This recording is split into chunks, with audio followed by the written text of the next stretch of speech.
sailors in the general classification, but still over 20 minutes down. And going over the top of the Category 2 climb. So a lot of possibilities here today. Iran, a very good man in the mountains. You have to think that he may have a shot at a stage win if that breakaway group can stay away from the field. The actual summit at 46.8 kilometers remaining in the stage, and then they'll drop down, hit an intermediate sprint just over 30K from the finish, and then that final climb as usual is just over 15 kilometers in length going up to the summit not finish even on the of bike the yet, stage. So just about the last 16K or so will be uphill here today. And a 44-second gap. Quickly. Over the top of the On second the bike. of the 3 climbs. And the peloton right behind that other group, just over a dozen seconds or so separating them. So that second group struggling to get a little bit of an advantage over the peloton, and we'll see how the descent treats them. But the other guys have a little bit of an advantage, but you know, if it's under a minute at this point, it's going to be tough. And these are the numbers that articulate the gaps and what the riders are facing. So no big time margins right now with 1 climb left to go. They've done the Category 3, the Cat 2, and now just the Cat 1 left to go at the finish. Everyone just going over the top of the Category 2. Now 1 climb left to go. Just about 16 kilometers in length, the Category 1 at the finish here on stage number 16. Second rest day coming up tomorrow. And then perhaps a rare sprinter stage on Wednesday. More climbing going towards the end of this final week. And then of course the traditional final stage in the Spanish capital of Madrid that will no doubt end in a sprint next Sunday. Our leaders just over 40 kilometers now from the finish.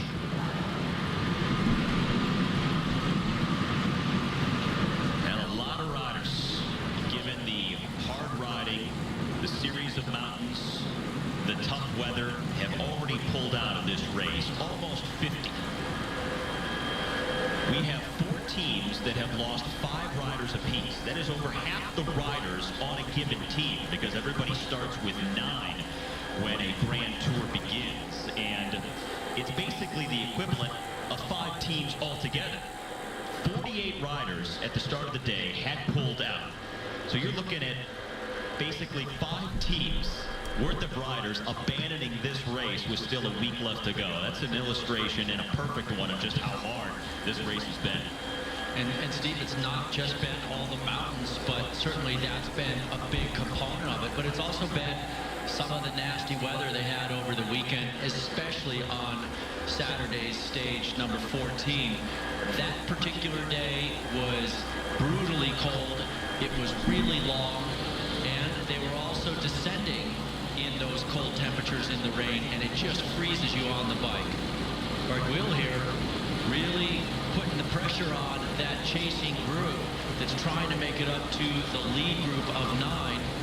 He's already tasted victory in this Vuelta, and I think it was pretty sweet for him. He wants a little bit more. As I pointed out, one of 8 first-time Grand Tour stage winners that we have had at the Vuelta so far this year.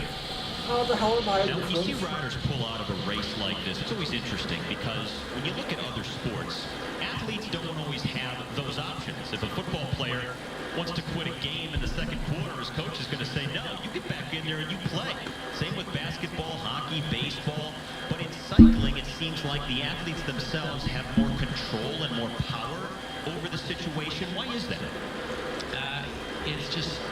That's a tough one to answer why that is, but I guess it's really because the rider knows about how bad their body feels and how much they're suffering. And I think with a coach in a typical team sport, they can see the guy out there and they can see that he's floundering. They can see that he's not making his passes, he's not hitting his shots, he's not making it happen.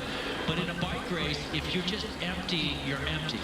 Now, there are some exceptions to those particular moments, and there used to be a race before the wall came down in the Eastern Bloc. It went through East Germany, Poland, and Czechoslovakia called the Peace Race, and it's come back, but it's not as big a race on the calendar anymore. And a couple of years before I raced that race, Steve, one of the Russian guys was in the gutter in a crosswind and ran into one of these guardrails and broke, it was his foot or his lower leg or something.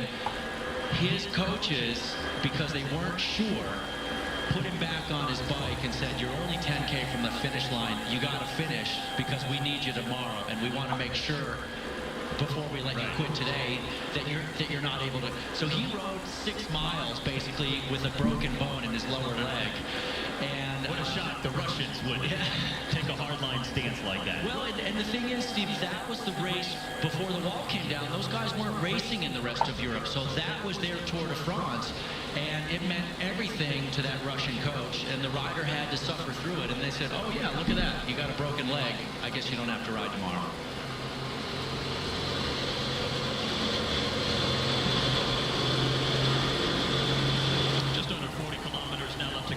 Stage 16 today. And if you have questions for Gogo, you can tweet them here throughout the Vuelta telecast. And the most recent one coming in wants to know, Paul that is, how long do most professionals try to keep in the big ring when climbing? Well, Paulo, that's pretty easy. Just long enough to stay with Steve Schlanger, and he's putting the hammer down on one of those big climbs. And I'm just drilling it down. You're putting everybody in the hurt locker. But in all reality, what I think is the most efficient for most guys at the professional level that have a lot of efficiency and higher leg speeds is to be in the easiest gear you can be in while maintaining contact with the guys that matter. So when I was racing, and still when I go out and ride with a lot of guys, if I'm on a big mountain, I want to be spinning up the climb, and if Schlanger's up there on the front just drilling it, well, if I can be spinning an easier gear, I'll get out of my big chain ring. But if I need to stay in that bigger gear to stay with them, then I will. And that tends to be my approach to climbs, and that's what I tell young riders when they're getting into the sport of bike racing. Because you know, I'm in the big ring going over Alpe d'Huez, Mont Ventoux. I am not backing down. Yeah, that's pretty much the way you roll, Schlanger. All right, so for more Twitter questions, you can do it at BGGogo, hashtag La Vuelta, in this final week of the Vuelta a España. Everyone on the descent of the Category 2 climb, headed towards the final climb. This was just moments ago. Watch out along the guardrail. Well, Gregory Ross looking back for his team car, but up in front, the Lopre rider stopping on the side of the road, and pow! Luckily, it was a low-speed crash, but Ross was critical 2 days ago in the wet when Chris Horner actually got split off on a descent, and Ross went to the front for like 5 miles and just closed down the gap for Chris. And Chris was really very happy about that. He was telling me that last night as well. Riders coming through the town of Gavin with just about 36 kilometers left to go. They are 4K away from the second of the 2 intermediate sprints on today's stage. Well, this is the 2 front groups coming together. The man right at the back of the group in front of the motorcycle up there is Warren Barguil, who went across from the second group. He was absolutely bombing this descent. And the other 3 men here getting across as well. A lot of these riders know that the general classification teams are more than likely going to let them go. There's not going to be a big battle behind them for the stage win, given everything that's happened. So they're all sensing an opportunity to win a stage. You ever wonder how you get these great images? Well, it's the man on the back of the motorcycle standing up with the camera. They do that on the descents as well sometimes, but sometimes they're going so fast downhill they have to sit down for the center of gravity on the motorcycle. Can't imagine there's a more difficult sport to cover for television than professional cycling at this level. It is quite tricky, there's no doubt. There's so much going on out there on the roads, and all the organization that it takes to close down these towns and keep people and cars and people with their dogs and everybody out of the way. And sometimes it doesn't go right. Sometimes somebody's dog does get off the leash or out of their yard and into the bunch, and it can cause big crashes. All riders still off the front, in pursuit, giving chase. A lot of activity off the front of the peloton with the two groups, and especially the breakaway of 9 riders that's been at the front. But everybody wants to make it to the front, catch the riders who are at the very head of the stage right now, and put themselves in position to go for a stage win as these riders hit that intermediate sprint point I just mentioned a moment ago. Steve, there are a lot of possibilities. Gusev, the Katusha rider, Sorensen, and the other Sorensen on the Saxo team. That's Nikki Sorensen going across. Today is one of those days where a lot of guys really thought there was a chance if they made the break that they would stay away, because the finishing climb, though it's long, is not super steep. And maybe the general classification guys will just be eyeing each other and not ramp it up fast enough to catch the breakaway. Well, it's a very interesting dynamic right now because you have a lot of riders here in this move that is up the road. They just don't have a lot of time. And when you have a long climb at the finish, you're going to have that natural process of attrition that's going to bring a lot of these riders back and carry a lot of the general classification riders forward. So it's really hard to predict what's going to happen. Are some of these riders going to launch an attack and maybe 3 or 4 go up the road together? There's just a lot of possibilities now for the way the remainder of the stage could unfold. Yeah, and that group looks like it's about 20 guys at this point. So it is definitely one of those days where you roll the dice and just see how it plays out at the end of the day. Back here at the front of the general classification group, going through the intermediate sprint, 122 down, led by Astana. So the lead group has picked up a little bit of time. They were down to only 37 seconds advantage over the peloton not long ago. If that keeps up for very long, if Astana is comfortable, the team in the blue, the team of the overall leader, Vincenzo Nibali, if they are happy with that break, it may succeed.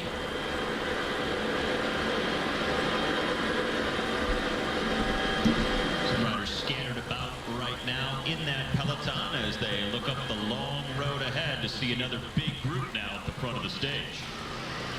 Margin now swelling to our leaders, going up close to 3 minutes with 26.5 kilometers remaining. Amassed around him, and then it's all the Astana guys on the front. They are certainly content to let that breakaway go today. Thinking about how Astana has all the riders still in this race, and of course Vincenzo Nibali is leading the overall race for Astana. Nibali was part of the Liquigas Cannondale team that had that incredible streak of so many Grand Tours in a row where they wouldn't lose a single rider. Every single guy was finishing every single Grand Tour. Yeah, it was pretty incredible as we see so much attrition in these Grand Tours. And it makes sense. I mean, you got 3 weeks of racing over 23 calendar days. So there's always 2 rest days thrown in there. But guys, inevitably, they end up sick, they crash out, or they just get so depleted they can't go any further and they have to drop out of the race. And so it's not unheard of to see almost every team finish some riders down in every Grand Tour. So Astana with most of their riders at the front of the field right now with 25.5 kilometers left to go. So just inside of 10K away from the start of the final climb. About him already winning stage 13 from a breakaway previously. And into the last 2 days, we have had a first-time Grand Tour stage winner who was out front by himself for a long time, gaining a lot of time over anybody chasing from behind. Rato 2 days ago, Genier yesterday, had several minutes on everybody else, and coming from a breakaway but riding solo for the last hour or so of the race. But today, a big group, and it doesn't look like we're going to get that solo rider getting that substantial amount of time here today the way we saw over the weekend. This one certainly could come down to seconds at the finish line. And that group is kind of splitting up. It's kind of coming back together. Some guys along for the ride, just sitting on the back, playing the tactical game that way. thinking if they can save some energy now, then they'll be good later on, but there could be a split in front of them in the group, and then they may miss that split as one of the BMC men, it looks like, heading out of the front of that breakaway group. Fabian Cancellara, number 181 at the back of the peloton. Been one of the top support riders for Chris Horner in the hills, and also won the time trial on stage 11 in dominating fashion. Got to look for Cancellara at the Worlds as well to be a hugely marked man. I think in the road race, he's going to be so marked it may ruin his chances, but he may be on some of the best road form of his career right now. Euskaltel at the front of the field. Sammy Sanchez is their highest placed general classification rider, and yesterday moving up into the top 10, currently sitting 9th at 7:46 behind Nibali. Sanchez looks like second wheel there from the front, so perhaps just trying to protect his spot, maybe even move up further in the general classification. And they're one of those teams that has all 9 members remaining. The other one is Astana. And interestingly, they're the top 2 teams in the team general classification, which is the first 3 guys that cross your line, the finish line every day. Astana leads that by 3:53 over Euskaltel. I still, it's a little curious to me to see all the Euskaltel guys on the front right now. They're not going to bring back the breakaway. And I'm wondering if there's a Team GC play in. Maybe Movistar has a bunch of guys in this break, and they're the 3rd place team on Team GC, and maybe that's what they're riding for right now, is to try and keep that gap small. Yeah, you never know. There's so many possibilities. It could be the Team GC. It could be just for Sanchez.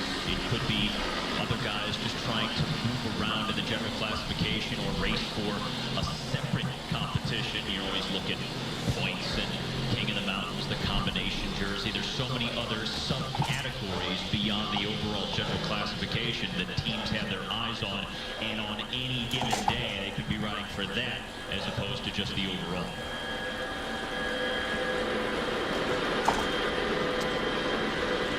Well, our leaders with a margin of just over 3 minutes and just about to start that last climb.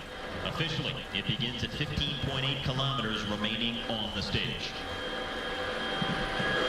That was good. So if you do want to attack, that is a likely point late in the climb. With 15 kilometers left to go now, Barguil pulls off the front. This is a run for Team Sky now at the head of affairs. Chiruka there for Cajarual. And that is Jose Herrera there for Movistar as well. So there is at least one Movistar man up the road. No Euskaltel men up the road right now. Thinking about that Team GC issue potentially.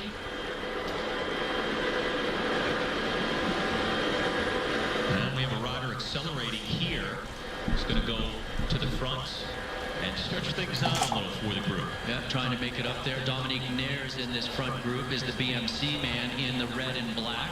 Looks like there's a good chance of this group coming back together the way things are developing here. So that's Herrera in the blue for Movistar, Barguil in the white for Argos. And we do have a Euskaltel rider up there as well. So now it makes absolutely no sense to me why the Euskaltel men are on the front of the peloton. Could it still be the general classification? I guess it's got to be. In some fashion for Sammy Sanchez? Yeah, they just got to be thinking maybe he can pop off late in the race today and pick up a handful of seconds and have an impact on the general classification.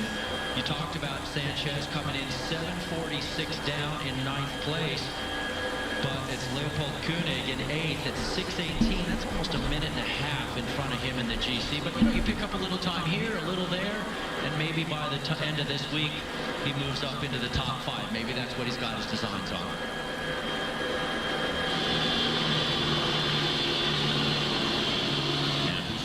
Is still thinking about the team classification. Probably not a bad goal for them since they are disbanding in their current form at the end of the year. They have the Formula One driver Fernando Alonso coming in to take over the team, and yet to be seen how Euskaltel the way we have known them over the years. Now, maybe alternate somewhat, so maybe this would be a good way to go out in their final grand tour to win the team competition. As you see the critical numbers here on the final clock.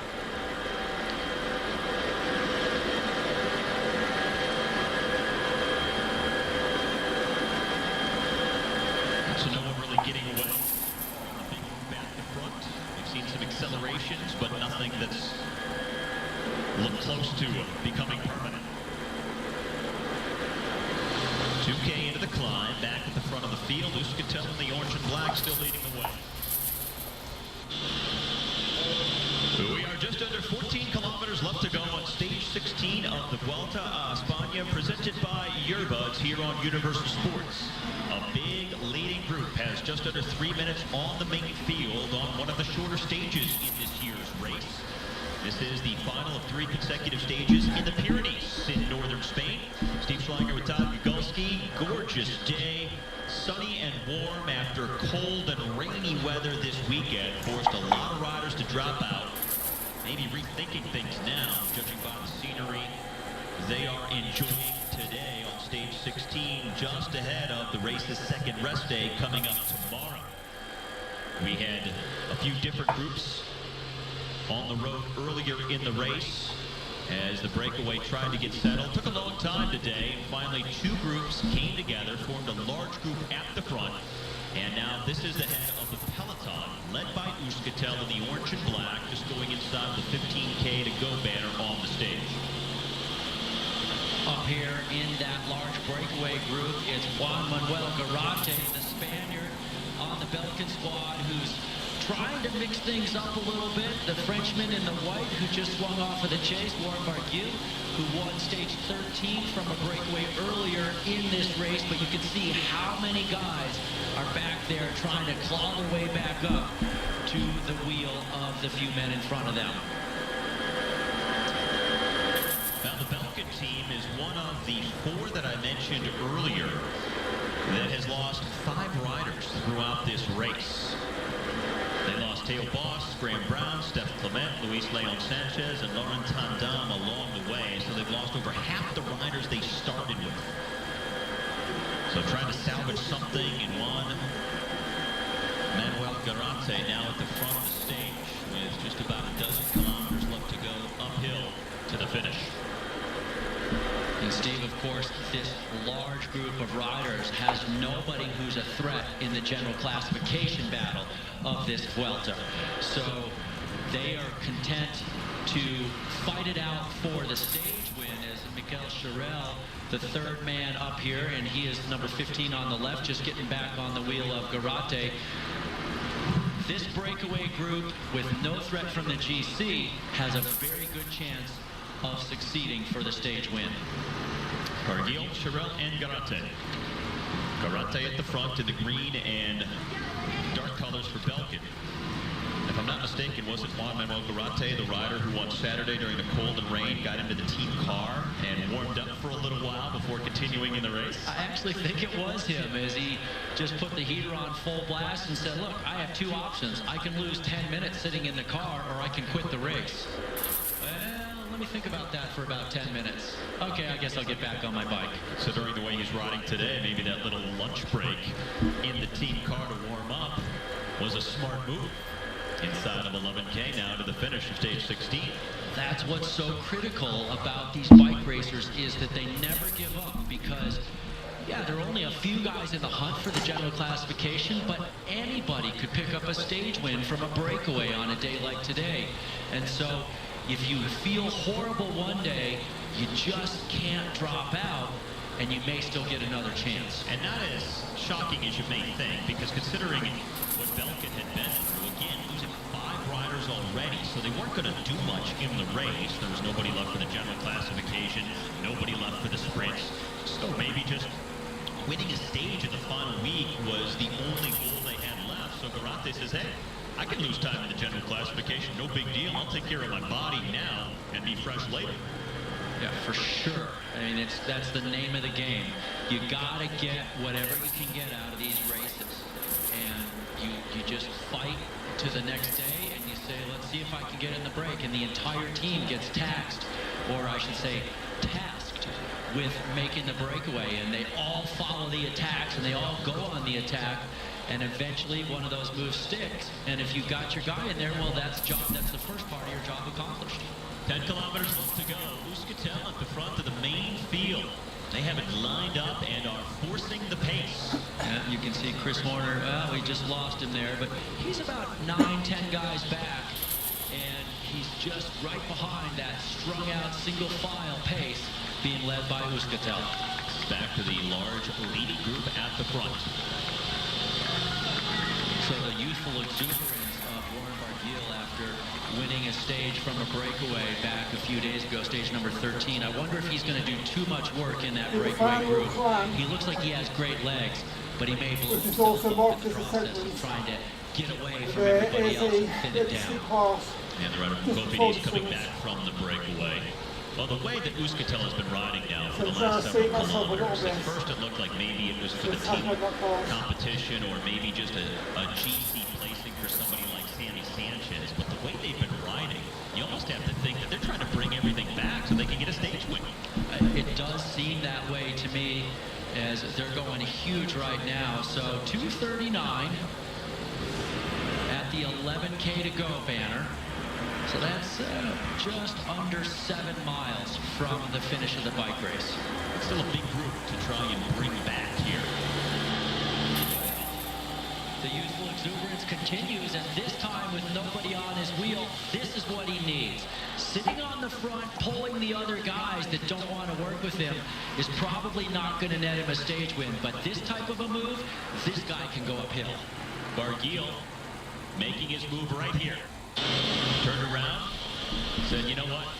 This is not a good deal. All you guys sitting on my wheel, so I'll see you later. Catch me if you can. Yeah, and if they look around at each other in that giant group and everybody says, no, I'm not going to chase, you chase. No, I'm not going to chase, you chase. Well, the man who won the Tour de l'Avenir last year, he also won the Mountains and the Points classification, and that's the race for the young guys, also known as the Race of the Future. He could pick up his second stage win in this year's Vuelta at only 21 years of age. Among that large leading group, he was riding at the front longer than anybody else. It wasn't one of those big groups we typically see where everybody takes even pulls at the front. They all work in concert with one another. Barguil was left to do so much of that pace making, so this is a smart move to take off and see what he can do on his own.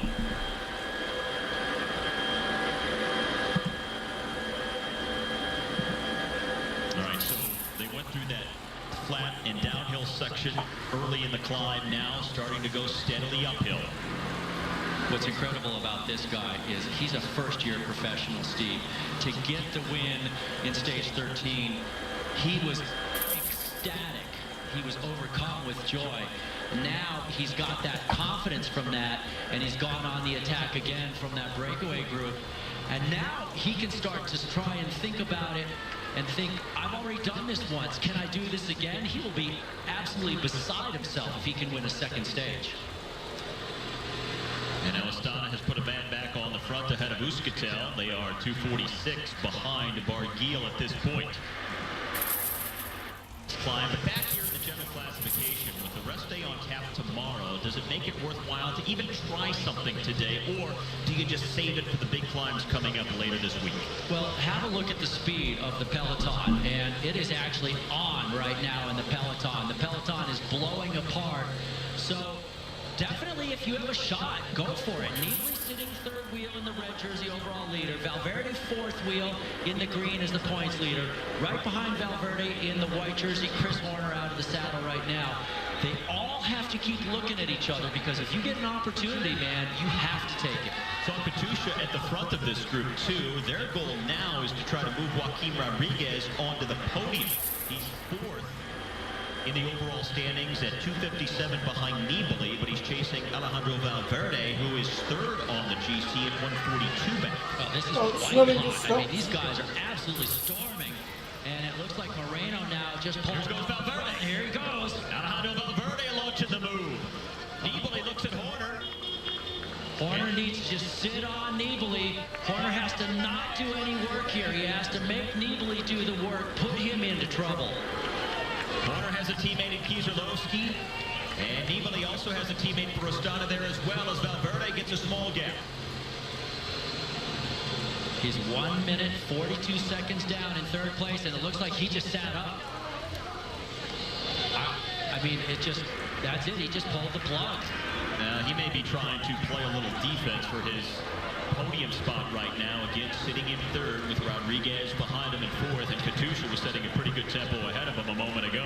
And I think that Valverde, you know, he looked back, he realized he wasn't getting much of an advantage. It's a headwind, and he said, maybe this isn't going to work. And he just pulled the plug on his own. I don't think his director would have told him to sit up at that point, because the director can't feel his legs, right? And it's not like he's going to win the stage. They're not going to catch Barguil from him at this point.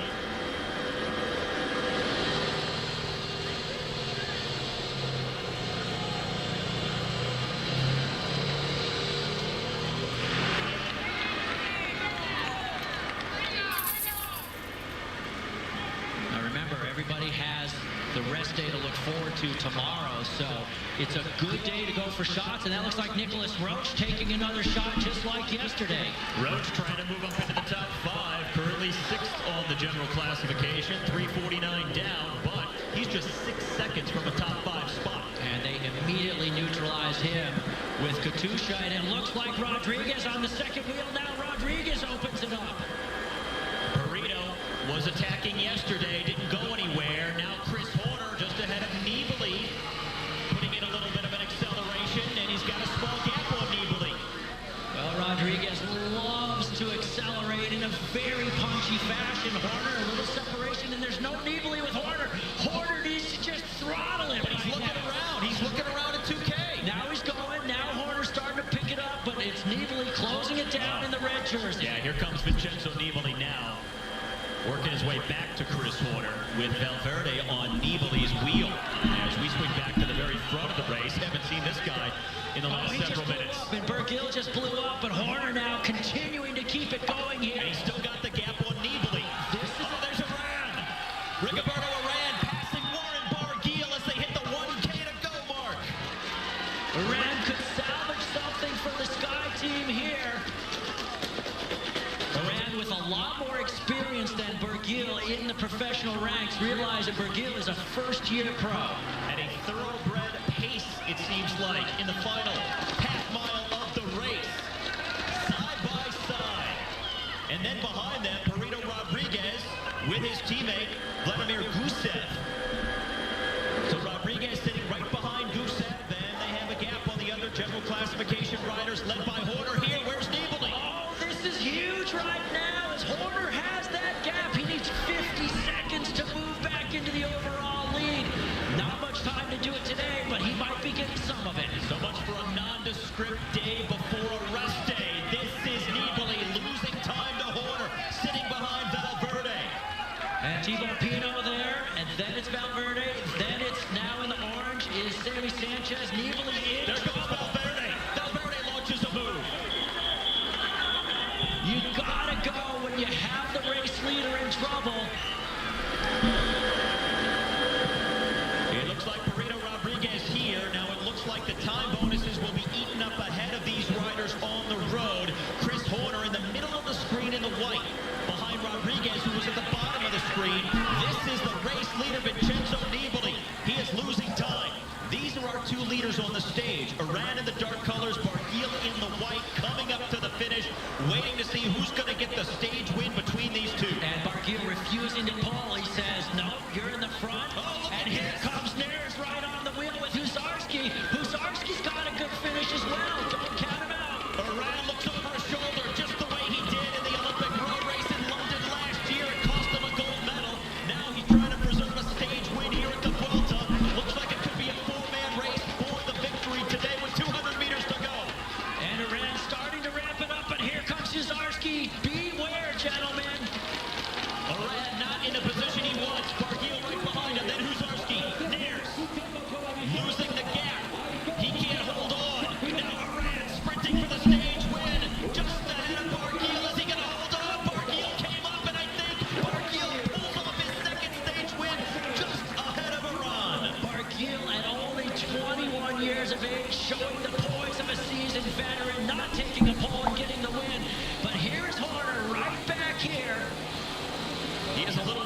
This is a big battle, and look at Nibali, all kinds of guys up the road from the race leader. That's Leopold Koenig coming up behind him.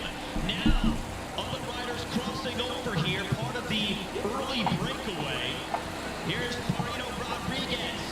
And Rodriguez needs a bit of time to move up onto the podium. He's 257 down. Valverde is 142 down. But he does have a gap on Valverde, who's behind him on the road. But this is the big story here. Vincenzo Nibali, the race leader, starting the day 50 seconds ahead of Chris Horner, who's in the white jersey here. But Horner has a big gap on Nibali. He's got Valverde right behind him, and then Thibaut Pinot in the blue. So it is true that Valverde made it across from the Nibali group up to the Horner-led group. And now he's just sitting on the wheel, and he's probably going to jump Chris, but Chris needs to bury the throttle to get back as much time as he possibly can on Vincenzo Nibali. All right, here is Nibali at 300 meters to go with Igor Anton in the orange and black for Euskaltel. Let's see where the Horner-Valverde group is. Here's Rodriguez coming across the finish line. There's Valverde, who pulled ahead of Pinot and Horner. Chris Horner crosses the line. And 146 behind the stage winner. Now let's see where Nibali comes across.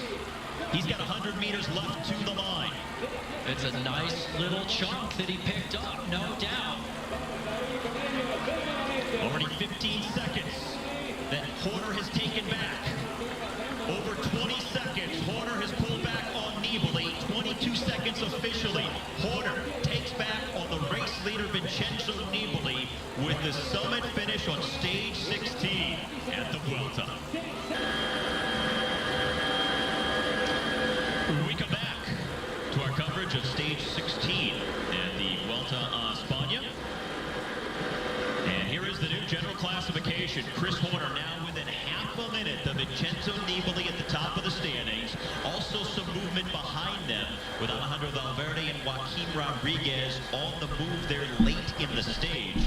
And Rodriguez actually picks up a few seconds on Valverde as they race for that final podium spot.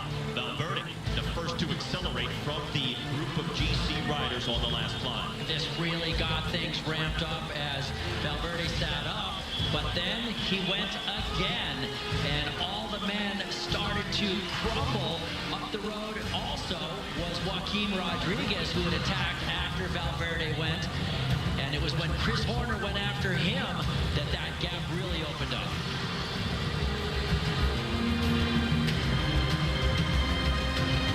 So this is where Nibali for a moment looked like he was going to bring it back on Horner. But then Horner opened up a larger margin. Horner just stayed out of the saddle and just kept drilling it as Rodriguez came across.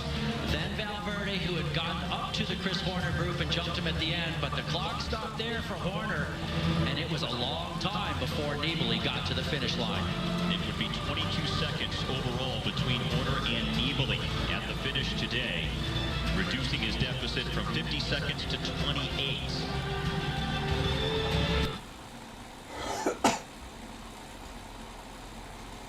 Well, here we go. The final 5 days of the season's final Grand Tour, and here is where we stand. Vincenzo Nibali is still the leader by now. Just under half a minute is his margin over the American Chris Horner at 28 seconds. So much developed a couple of days ago. For more, let's go to GoGo Cycle Center, outfitted by a 29 kilometers to Burgos with 2 Category 3 climbs there in the second half of the race. And it is about 117 miles today. There's that little bump inside the final 10K, but when you only have a 2-man break, it certainly looks like a day for the sprinters. And that 2-man break is on the left-hand side of the screen. Now full screen as we pick up the live action with just under 80 kilometers left to go. They have a lead of 4 minutes, which is just under half of their largest margin, which was over 8 minutes earlier in the stage. The Aussie Adam Hansen is the rider right here for Lotto Betasol, and Javier Aramendia in the green and white just behind him is the Spaniard for the Caja Gold team. 2-man breakaway that the general classification riders were content to let go. They are well down in the general classification. Hansen here, almost 2 hours back of our leader, Vincenzo Nibali.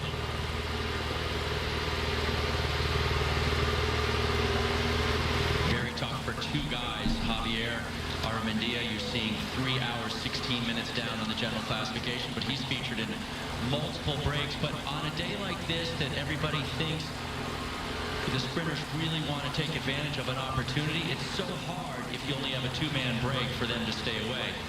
But it's always time to eat.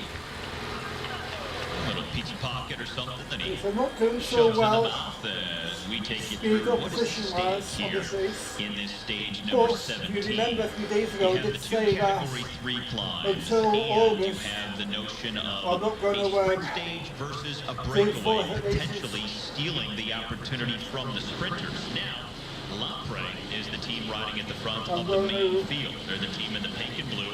Also the team of sprinter Max Marchese, who has already proven himself to be one of the fastest sprinters in the field so far. Yeah, a couple of second place finishes in the race, and he continues to, well, let's just say hold out hopes. If you're a sprinter, you have to believe in your ability. And of course, his team has to believe in that ability as well. The most recent inquiry coming from Sandra, asking Gogo if the ride into Madrid on the final day is like the tour into Paris on the Champs-Élysées. Is it just ceremony for the general classification? I can even answer that. Would you want to answer it? I would say absolutely. It's the same thing. I'm going to take a slightly different take. And you can see right now, I just want to point out this crosswind has made a little bit of a difference here over the top of that climb. But it's somewhat similar to the Tour, but I think they get down to racing a little bit earlier in the Vuelta than they do in the Tour, whereas the Tour is ceremonial for a greater part of the stage.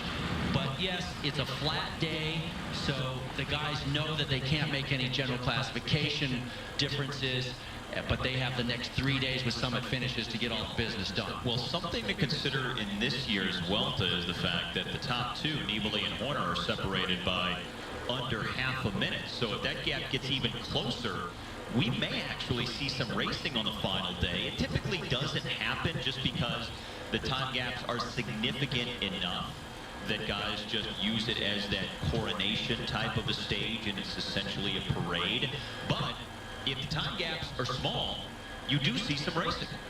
Yeah, and there's no reason that you wouldn't. There are also 2 intermediate sprints on the final day, Steve, and they have a few seconds attached to each one of those. So if it's within an intermediate sprint or 2, then you're really going to see some action. But we're seeing some action here right now because of the crosswind.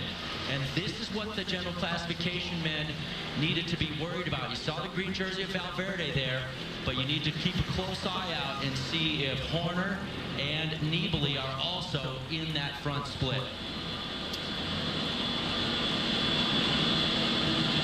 And to ask Gogo a question throughout the Vuelta a España, just go to Twitter. It's @BGGogo, #LaVuelta.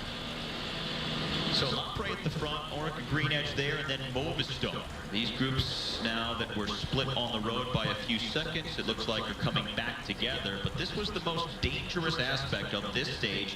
The winds coming from various directions, headwind, crosswind, tailwind should be coming up later on, but something you always have to keep a watchful eye for. And now on the left-hand side of the road, almost single file here at the back because of those winds.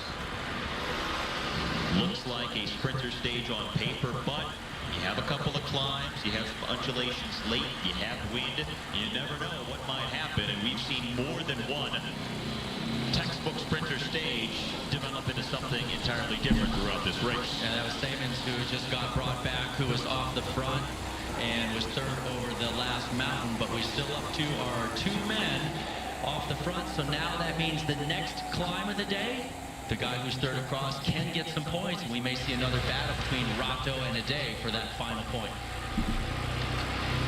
Barguil, the young Frenchman of the Argos team, who won stage number 17 in dramatic fashion, outsprinting Rigoberto Urán at the very end. He's won 2 stages in this Vuelta, and his first 2 Grand Tour stage victories. And the young Frenchman, believe it or not, has as many wins as Spain does in their home Grand Tour. The only Spanish victories are Daniel Moreno's 2 stage wins. That's incredible. It really is incredible. I mean, sometimes you can never predict what's going to happen in a bike race. And some days, well, they're somewhat predictable. But these Grand Tours, the way these tea leaves, as you like to refer to them, get played out, it can be really challenging to figure out how it's going to happen. And the wind's still blowing, not all that briskly at the moment for our 2 leaders on this Category 3 climb, as the gap for the first time since we've seen them has come down under 3 minutes. And just about 2.5 kilometers left to go uphill. Now, so many elements in play for the general classification. The experience of Nibali finishing off a Grand Tour, having had to fight for it all the way to the end. Chris Horner, just the experience of being a veteran bike racer, having the freshness of not forcing a peak earlier in the season the way Nibali did. And Horner just having that fitness right now in the big mountains that nobody else seems to have. There's other guys who are riding pretty well, but nobody is climbing as well as Chris Horner. So you have a lot of these components that are going to all be huge factors in the final 5 days of racing here. And it's just basically all going to come down to who has it when it matters most in the upper reaches of the decisive climbs. And we should see that tomorrow and on Saturday. All right, 2 leaders leading by just under 3 minutes, coming up towards the top of the Category 3 climb. Well, the 11th day overall for Vincenzo Nibali in the red jersey as the leader of the Vuelta. Now on stage number 17, trying to recover from the exertions of those 3 consecutive summit finishes in the Pyrenees, coming off the rest day yesterday where he slept in till almost noon. And now trying to recover for 2 more big mountain days coming up tomorrow and on Saturday, stage number 20. As they hit the 4-hour mark today on stage 17, 2-man breakaway, 2-minute lead, 38.5 kilometers left to go. But boy, what a battle it's been between Nibali and Horner. Each has worn the red jersey twice, lost it, gotten it back.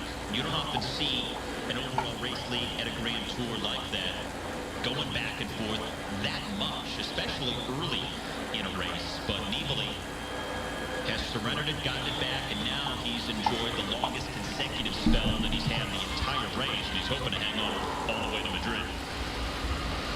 It certainly has been a big battle, Steve. And you know, one of the things that you often don't see is you don't see the guy who's in the overall lead having not won a stage. And that's the case with Nibali right now. His Astana team won the opening team time trial by a handful of seconds over Radio Shack and Chris Horner's team. But since then, Horner's taken a couple of stage wins, and each time it's put him in the jersey, but then he's gone on to lose it the very next day, whereas Nibali has just been consistently at the top of the standings on each individual stage, and that's been the key to being in the jersey at this point.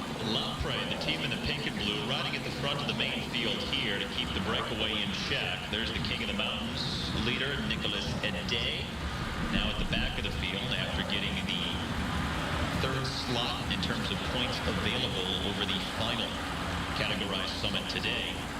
But Lampre at the front of this group, riding for sprinter Max Riqueze here today. And that second climb, Hansen, Armandia, and Day were the first 3 over, the only 3 getting any points. The way it stands right now in the general classification, it's all coming down to what happened on the time trial in stage number 11. Chris Horner lost 1.5 minutes to Nibali there. Had he lost just about a minute, maybe a little less, he'd be in the red jersey right now. There's no doubt. And it's one of those weird things that it's an intangible to calculate. When I was talking with Chris before the time trial, he told me, well, you know, he didn't really care if he lost the jersey as long as he was close, that he could get it back in the mountains because he was feeling so good. But when he came out of that time trial 50 seconds down, that was on the sort of the far end of where he thought he was going to be. He thought he would probably be 30 seconds to 60 seconds off the lead. And when I spoke with his director after that, he said, well, we wish that Chris had been 15 seconds out of the jersey, not 50.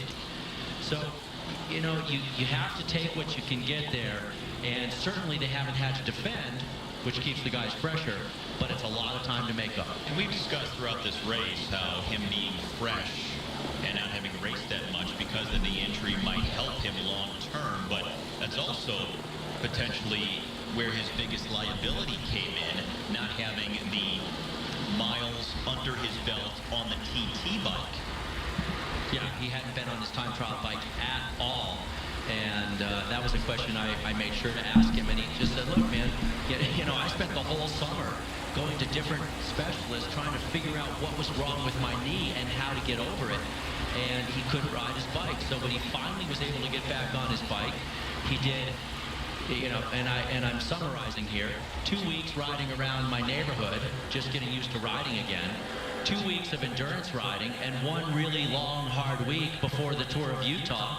Then he took a few days off, raced Utah, won a stage, got second overall, and then he continued with a few hard days after taking 1 day off after Utah, went to Spain, took a few days off, started the race. So he felt like he would benefit more by just training on his road bike than really spending the focused time on the time trial bike. And in the end, there's no way to know, you know. Which makes sense because your climbing comes around first, and that's been evidenced by how good Horner has been climbing at the Vuelta, but you compromise your time trialing when you're not on your TT bike as much, and in the end, that 1 day could be the difference in the red jersey for this race. It certainly could, and no matter what happens in this race, if Chris Horner loses it, if he loses it by anything less than 50 seconds, everybody's going to say that was the deciding factor. And to a point, it's somewhat true. But if he loses the race by 28 seconds, where he is now, let's say he gets the same time as Vincenzo on every one of the next stages, you still can't guarantee that the time trial was the exact deciding factor, but it was certainly a big part of it. Because things could have gone a different way. Maybe Nibali then attacks more in the hills if he needs time earlier in the race. So you don't know how the dynamics would have played out if the time trial would have gone differently. That's right. But there's no doubt that the time trial was a tough day for Chris. There he is, getting a little food in his system right now. In the white jersey. There he is, right there. And who does he have in front of him? A bunch of his Radio Shack teammates. Our two leaders had a gap of over 8 minutes and 1 point, and now down under 2 minutes. As we move back to Twitter for more questions. Go fielding and left and right here today. And Andrew asking if a breakaway crash within 3 kilometers of the finish happens and the peloton catches them, do they still get the time gap they had before the crash? So if you got 3 guys that come in, let's say they all wipe out with 1K to go on some hairy corner, and they get caught, well, then they don't get a gap. Because the way the rule works is if you have a mechanical or a crash in the final 3K, you get the time of the group you were with when they finish. Well, if the whole breakaway crashes out, there's no group that finishes up ahead from that breakaway. And look at these crosswind battles here. Speaking of crashing, this is where things get really hairy. A chance to split up the field, and look at all the groups forming now. Okay, as the gap to our 2 leaders comes down to just over a minute. I can see Valverde right there in the green. I can see the red jersey right back there, his white helmet. And Horner was in there as well. So our top 3 on the general classification are there. What could make these crosswinds interesting is what sprinters get dropped along the way, and these battles rage on through the remainder of the stage, because we don't have all of the true sprinters still left in this race to begin with. Their teams don't have the full complement of 9 riders, so what could be a reduced field of sprinters may come apart even more here the rest of the way. Man, these crosswinds, man, they take their toll so fast. Nicholas Aday and the King of the Mountains jersey. There's Horner, second wheel. And it's Cancellara right on the front. Cancellara is the man in these kind of conditions. In fact, Horner's saying he hopes there's crosswinds because he's got the TGV Express in the name of Fabian Cancellara to shepherd him around. And for the top teams, like that of Astana, with the leader in the middle of the screen there, red jersey, Vincenzo Nibali, this is about getting out front, making sure you don't get caught in those winds, get split out from the back. And Or get involved in any crashes that may occur as a result. big time. You just saw there Horner just a moment ago. He was pushing Cancellara to get him back in front of him, as he wants to make sure that Cancellara does the work up there and keeps him out of the wind while he keeps himself ready to go. Interesting to note that Fabian Cancellara, who has been the best support rider in the hills along with Robert Kieselowski for Chris Horner, is apparently pulling out of the Vuelta after today. Yeah, it's crazy. Joaquin Rodriguez right in the middle of your screen, 121, white helmet, white on his back. He's in there as well. It is very tough for a guy like Horner in a situation like this, Steve, not to be having Cancellara going all the way. Now Nibali at the front. Why is Nibali at the front? He has no teammates left, so he's got to just freelance it off of these other guys. And this is a group that's a few seconds back here. Now it looks like 3 different groups, riders in between as well. The wind's doing damage as the riders anticipated they might. And the gap to our 2 leaders down under a minute for the first time. And they should be at the second intermediate sprint point pretty shortly here. 26 kilometers left to go. Haven't seen much of them recently because of what's happening back here with the field and the splits occurring. Wow, those are some big gaps that are starting to form and some big groups. It does not take long to blow a field apart in a crosswind. And when you have some crosswinds like they have here and you get out in these agricultural lands, it is chaos. And you can see men right on the edge of the asphalt. So it's Cancellara, then it's Horner, Kieselowski, their teammate, is a few wheels back, and I see a lot of mouths wide open just trying to get enough air in. I'll tell you what, in a situation like this, is there any rider you would rather have in front of you than Fabian Cancellara? I would say no. I mean, just perfect for Horner, who now comes to the front here. Oh, here comes Kieselowski to the front. He says, come on, guys, get on my wheel. Let's try and do some more damage. And now Nibali has a teammate in front of him for Astana in the turquoise colors, just behind Horner. 25 kilometers left to go for our 2 leaders. So they've gone through the intermediate sprint point already. We are back here with the field that has split up because of the winds on this flat section. And they just made a little bit of a turn to the right, so it means it's going to be slightly more of a cross headwind than it was. It'll make it easier for guys to get a draft. The more directly that wind is out of the side, the worse it is for guys trying to sit on.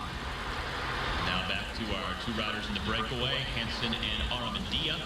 But this group, it looks like, closing in quickly. Just about a half minute back.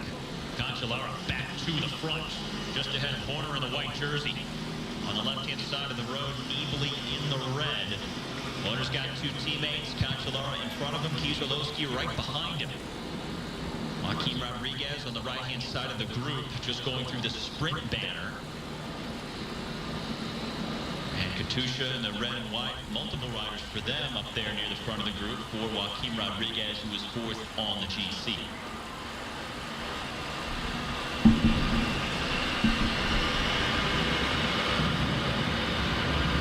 Guys back here, including number 13, Carlos Betancourt, the Colombian, they are just hoping that the pace eases up and they can get back into the draft.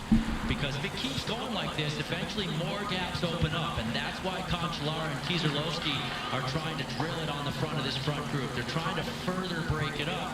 Now it's Katusha.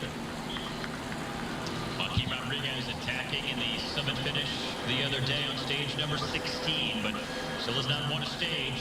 Has looked a little below his best, and now fighting to just get on the podium here at the Vuelta this year. Comes into today, 229 behind Nibali. Valverde just ahead of him on the GC, 114 back of the Italian.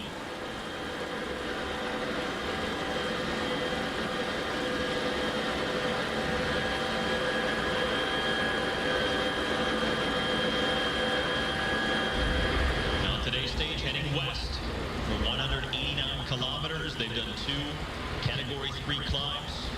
Now both of the 2 intermediate sprints. And all that's left, really, to break up a field sprint is these crosswinds they're dealing with and a small, unrated climb, 10 kilometers from the finish, that'll get up to 9%. Well, I'll tell you right now, if the crosswinds persist, and yeah, we've got some regrouping here, but if the battles persist in the crosswind before that little hill, that 1 kilometer or so long hill, we will not have a field sprint. We'll have all sorts of guys splintered all over the place. Oh, Bolivia, number 11 for AG2R. He's caught back here in this second group. 5th on the general classification. Just behind Rodriguez as the day started. And not a guy who's built for the windy conditions.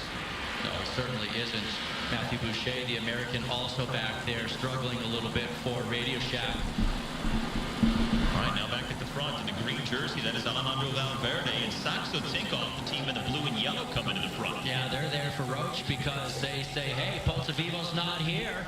Pozzovivo's in front of Roach in the GC. Let's drill it. Chance for Nicholas Roach to get up into the top 5 once again. Former leader of this race, he won stage 2 as well. Nicholas Roach just needs 5 seconds in order to get back into the top 5. He certainly has more than that right now, but there's a lot of racing still to go. And the question is, will that lead group keep the hammer down? I have a feeling they're going to.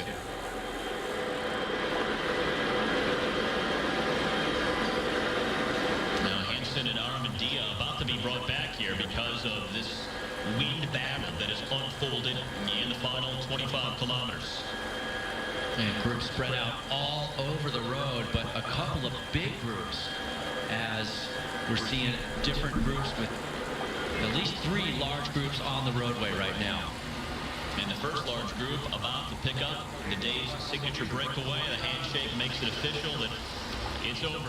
They had a lead of over 8 minutes at one point, and now they will be gobbled up by the first group on the road. Well, they better get ready to hold It'll be on to about their at end least of another because 20 to 25 I'll tell you minutes. what, man, get that food in your system fast because the crosswind battle is fierce. Get out of the way because they are coming, led by Saxo. Remember, Saxo Tinkoff was the team at the Tour de France on that one very windy stage that broke up the field. Alberto Contador gained about a minute on eventual Tour winner Chris Froome that day. And now here is Saxo Tinkoff at the front on a windy battle of stage 17 that's developed with 20 kilometers left. That's the first group that contains the top riders on the general classification. In fact, the top 4 are there with Nibali, Horner, Valverde, and Rodriguez. Also the man who sits number 6 on the GC, Nicholas Roach, as well. The man who's not there is the rider who's in 5th, Pozzovivo, the Italian for AG2R. He's caught in the next group on the road. Well, Pozzovivo is a tiny guy, and he's not a fan of the crosswinds, that's for sure. And on a day like this, they're in the saddle for a long time. Remember, it's 117 miles, so they're over 100 miles into this bike race today. And you just start to get complacent. You start sitting further back, and when it splits, you can't respond. Well, also something that's going to be intriguing here, what sprinters have remained in that front group? I bet you a lot of them are out of it. Rigoberto Urán, 198, second man from the back. Second place a couple of days ago, but he's not going to be getting that today, that's for sure. Will these brakes stay? Will they come back together? 19 kilometers left to find out. It's blowing everybody over into the gutter, and they're getting further and further over trying to get that draft. But when sometimes on some of the long helicopter shots we see them using the entire road, and so only some of the guys are in the draft, but everybody on the right side of this group is in the wind, and they're kind of pegged on their throttle, but yet they can't get in because there's all these other guys fighting for position. Now let's look at the field here. At the front of the field, there are a few guys that are all drafting off of each other. Once again, it's these line right here. They're drafting off of each other, Steve. But the guys on the left side over here, they're all out in the wind. And so they're fighting to try and get over to the side of the road where there's draft. And it's just this sort of argy-bargy, elbows, pushing and shoving. And then the road opens up, more guys move over and get in the draft. And you just keep doing that over and over again. This is that front group. Nibali, Horner, Valverde, and Rodriguez, the top 4 in the general classification, are in that front group. The 2 most prominent names not in that front group. On the general classification, Polzavivo, who's 5th, and Thibaut Pinot of the FDJ team, who is 7th. They have some time to make up. And Morkov on the front right now for the Saxo Tinkoff team. Remember, he won a stage earlier in the race. That would be stage number 6. So he's got a special jersey because he's a Danish road champion, but he's very much part of that Saxo Tinkoff team. And they want to try and move Nicholas Roach up today. And certainly the way things are going, that's looking very good. And look at the visual gap back to the next group. Wow. That's getting bigger. It's getting bigger. It looks like these two groups are going to come together. Now, very interesting to see what sprinters are back here, which ones have stayed in that front group.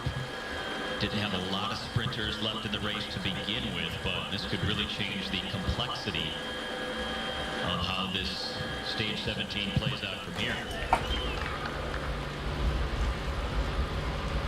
And a guy like Morkov, who could win from this front group, he's on the front right now.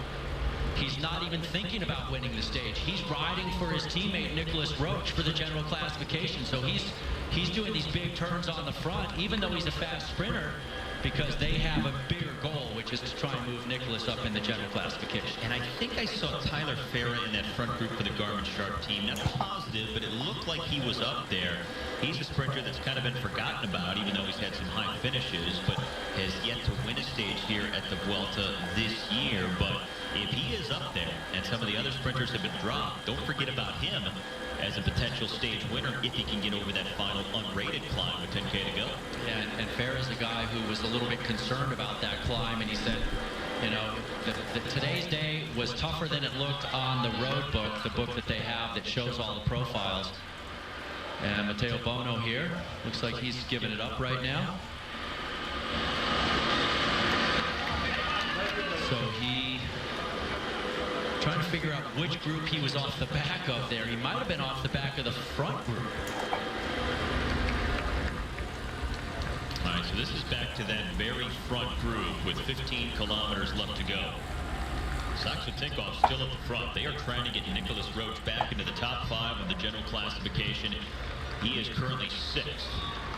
Just needs a few seconds at the finish to move back into a top 5 position. And there's just not quite enough of a full-on crosswind to really shatter that group, Steve. It's too much of a cross headwind, so the groups are still relatively large, but Saxo Tinkoff continuing to try to break it up. Noticed a lot of Lampre riders in that front group as well. Maybe their sprinter Max Marchese is still in that front group too. He would be one of the fastest guys in a sprint. When you think about the potential sprinters, if this somehow does come down to a pretty big field sprint, we mentioned Farah, we mentioned Max Marchese, Michael Matthews of Oric Green Edge, Akias Arntz of Argos Shimano, and Gianni Mearsman of Omega Pharma Quickstep. We just don't know how many of those names are in this front group right now with 14K to go. And one guy who might be a real danger man today is the Sky rider, the Norwegian Edvald Boassenhagen, because he can get up a short hill very well, and he's good on harder types of sprints, and this is sort of turning into a harder type of sprint because of this crosswind battle that's been ensuing now for a little while. Now they're only a few K away from that climb, and it's the Garmin, no it isn't, it's still the Saxo Tinkoff men on the front. Nibali has 3 teammates with him. Chris Horner has a couple of teammates as well. He's in the white jersey there near the top, sitting right behind Alejandro Valverde in the green jersey. So those 3 guys doing a great job of positioning themselves in advance of this battle up this little hill, which is very narrow. And now the way the road turned, we should get a better crosswind, or I should say a harder crosswind, a more direct crosswind, so we may see some more guys spit out the back of this group.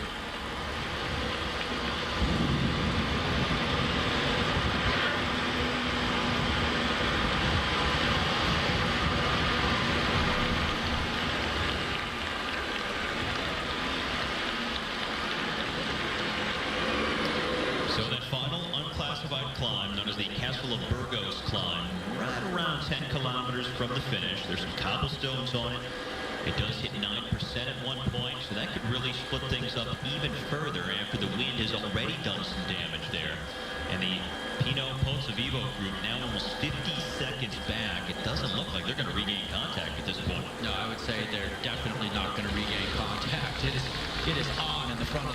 race.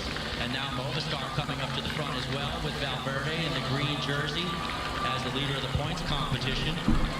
So there are way too many guys in the front group that are motivated for that second group to catch back up at this point of the bike race. Oh, Steve, the descent is very tricky. It's skinny. It's pretty sketchy.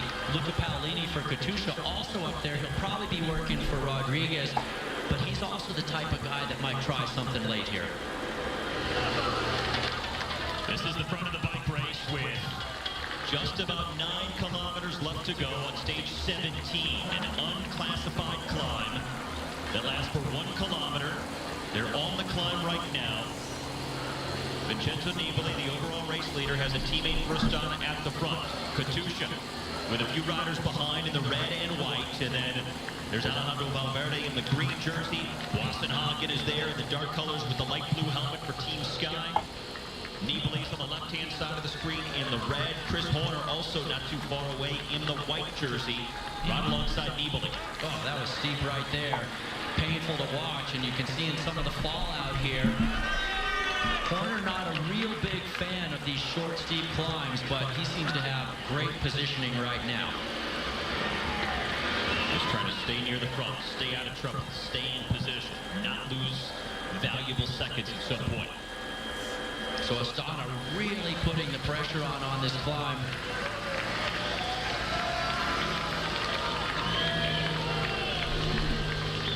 They just want to keep it fast enough that nobody attacks their race leader.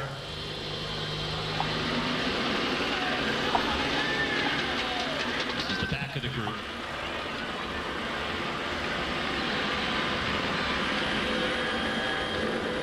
So they'll be coming up to the summit shortly as Lampre launches an attack.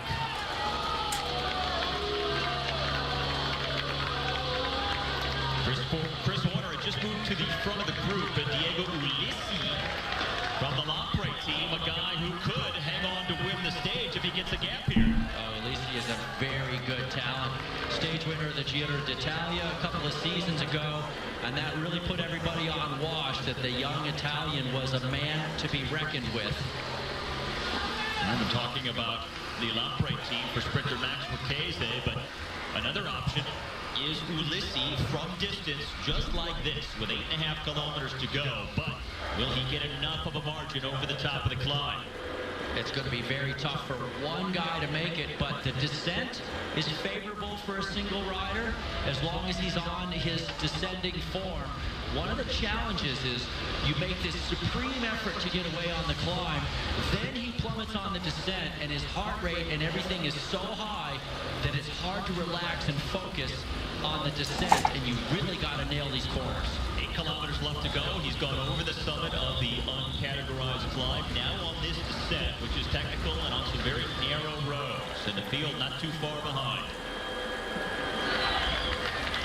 Now Lampre certainly won't be leading the chase for Max Marchese with Ulissi up the road now. So let's see who's going to try and bring him back. With the different groups that have formed on the road because of the windy conditions earlier, you have compromised teams that don't have a large number of riders to come to the front and really control the margin and do the work to bring it back. So that could work certainly into Ulisses' favor right here. Yeah, and you could just see how nasty the descent is as well. And in the peloton, or well, the first group from the peloton there, they're going to want to be just a little bit conservative on a descent like this. And remember that Ulissi has no impact on the general classification. He's way down in that classification. So for everybody back there, it's only the stage hunters that are going to be concerned about bringing him back, because he's 1 hour and 4 minutes down in the overall time. Where it will really get difficult for him is the final 5 kilometers, because it's more or less straight and flat all the way to the finish. There's a couple technical turns, but especially once you get inside of 3K, it's almost dead straight and flat the rest of the way. So that's a long, straight, flat road that provides a difficult time for a single rider to stay away from a field. Yeah, and to add insult to injury on that, Steve, it's predominantly headwind. And that's really tough on a single rider. But Ulissi here is giving it a go. Once you get out there, even though you only have a handful of seconds, as Cancellara leads the field. You want to keep going. And it doesn't look like Tyler Farrar was in that group right in the middle for Garmin Sharp. This is good for Lamprey. They don't have to work to set up Ricchese in a sprint because they have Ulissi out here. But if it does come back together, perhaps Ricchese could be fresh and ready to go for whatever kind of reduced bunch sprint we might have. And now another rider off the front here, it looks like. An Euskaltel rider in the orange and black down below.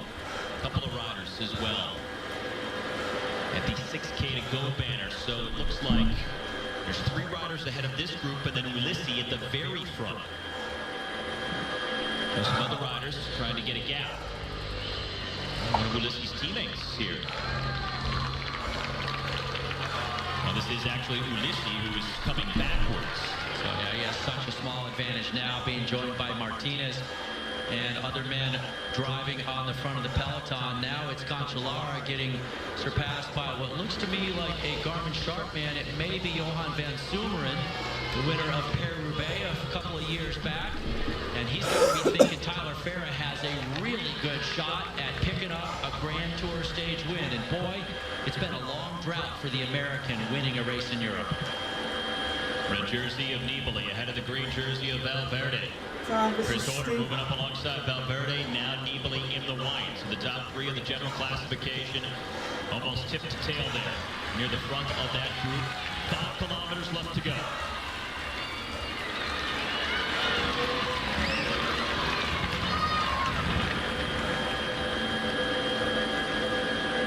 Now single file. As the pace picks up once again here. It looks like Horner opened up a little bit of a gap going through one of those corners.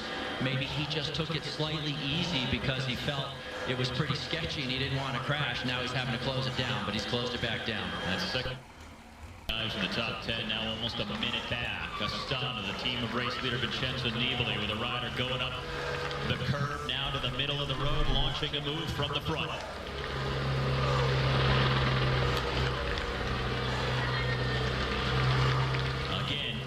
Here on in, it's going to be difficult for any one rider to get away. No more climbing, not a lot of technical corners, mostly straight and flat into a headwind. Yeah, they do have that one chicane. It's just a little bit inside 3K to go where they make a left and a right, both about 90 degrees in fairly close succession. But I completely agree, Steve. The headwind and the open roads, that's what conspire against men like this who are trying to ride in solo.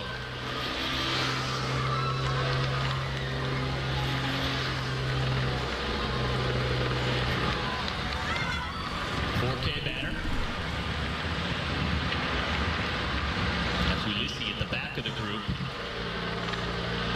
Now the top general classification riders, top 4 as a matter of fact, Nibali, Horner, Valverde, and Rodriguez near the front of that first group. Nibali has this one teammate just off the front as we come up on the final 3.5K.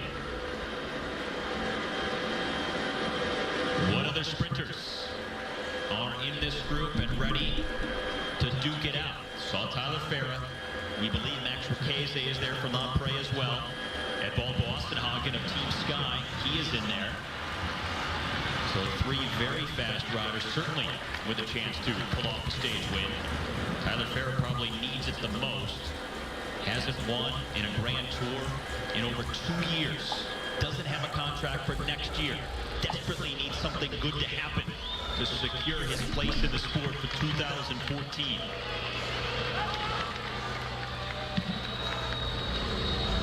He has won at the Vuelta before. Oh, he's just missed out on a few occasions. The grind here on the front, I mean, you can just feel it in these guys' bodies. Everything telling you got to keep going, but they're just bringing you back. The legs can't do it. So inside of the final 3 kilometers. General classification riders still staying near the front, and now waiting to see who's going to take up the pacemaking.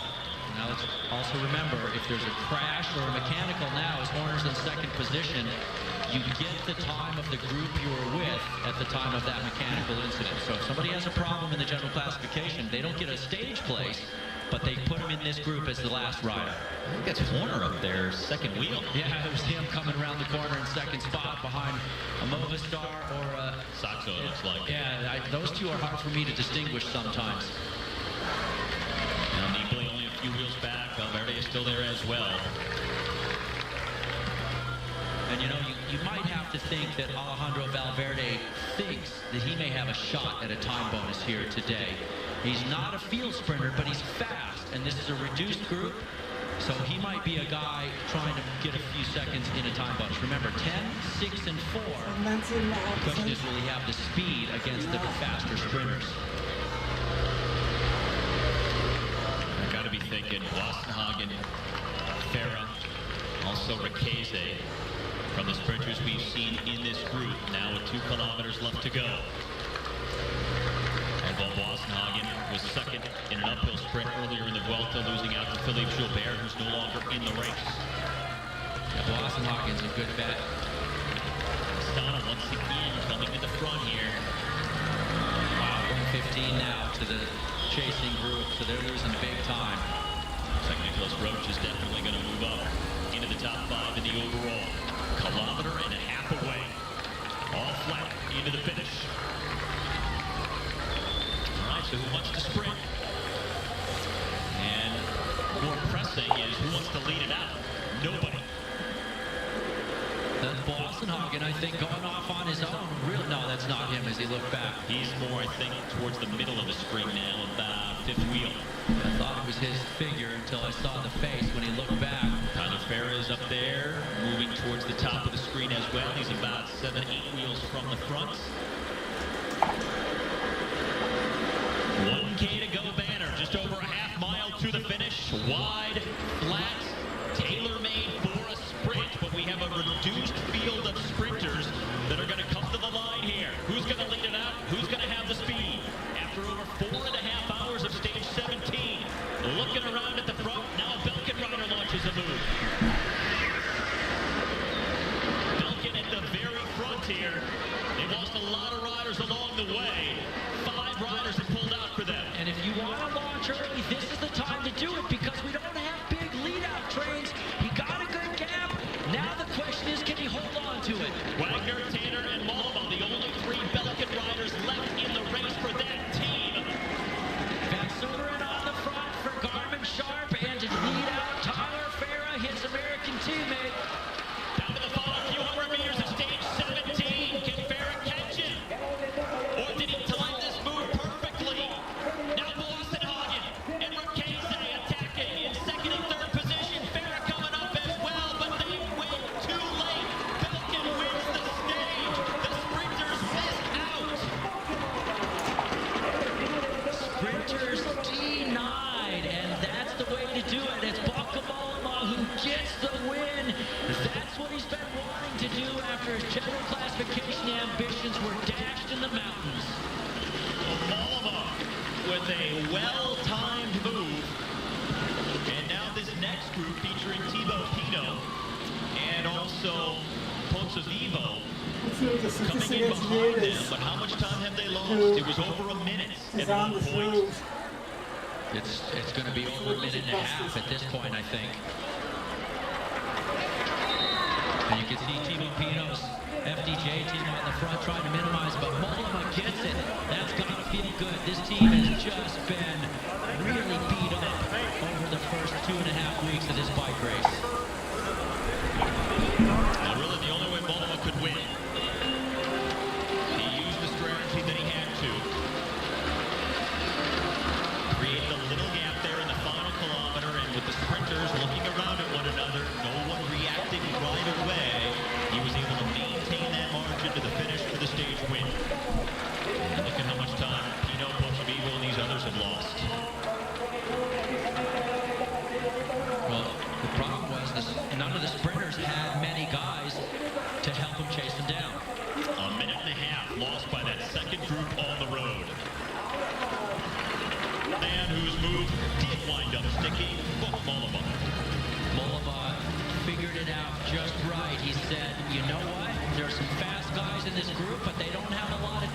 to chase and keep it fast into the final K.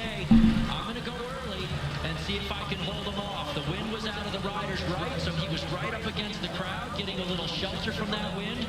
Johan van Sumeren tried to close it down for Tyler Farah, his teammate, and it just didn't work. Even though it's only a second win, now 12 top 10s this season. Was riding well at the Tour de France before falling ill in the final week, and confirmation of his season coming today, late in week 3 of the Vuelta a España. Okay, so no. For today's stage number 18, the race heading due north over those 5 categorized climbs. And the race at the moment headed towards the last 2, but it has been a bumpy ride. I don't know VALLE or A lot Mario. of bumps for the guys, 116 miles in length. They've got 3 of the climbs in the rearview mirror approaching the Category 2, and then the Category 1 Peña Cabarga. 20% maximum grade, Steve, and the fireworks will be hot. And we now pick up the action live. This is the front of the main field, and they are led by Movistar, the team in the dark blue with the green trim, chasing a large breakaway of 15 riders up the road who had a lead of 10 minutes at one point. It's come down to right around 6 minutes at this point in the race. What's at stake today? Well, we've already talked about just how pivotal this stage could be in the overall, and I think it really comes down to, does Nibali have the legs to stay with Horner, who has proven to be the best climber in the race? Steve, he knows who he has to watch. The steeper the climb, obviously the slower the speed, so there's less draft. And so Horner has to capitalize on the steep slopes of the Peña Cabarga. You just saw the names of some of the riders in this breakaway here today.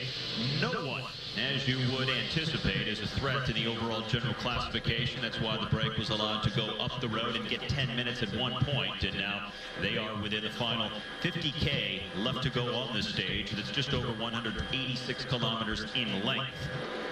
And just 2 categorized climbs left from the 5 that they started with before the stage ends in the Cantabria region near the Bay of Santander.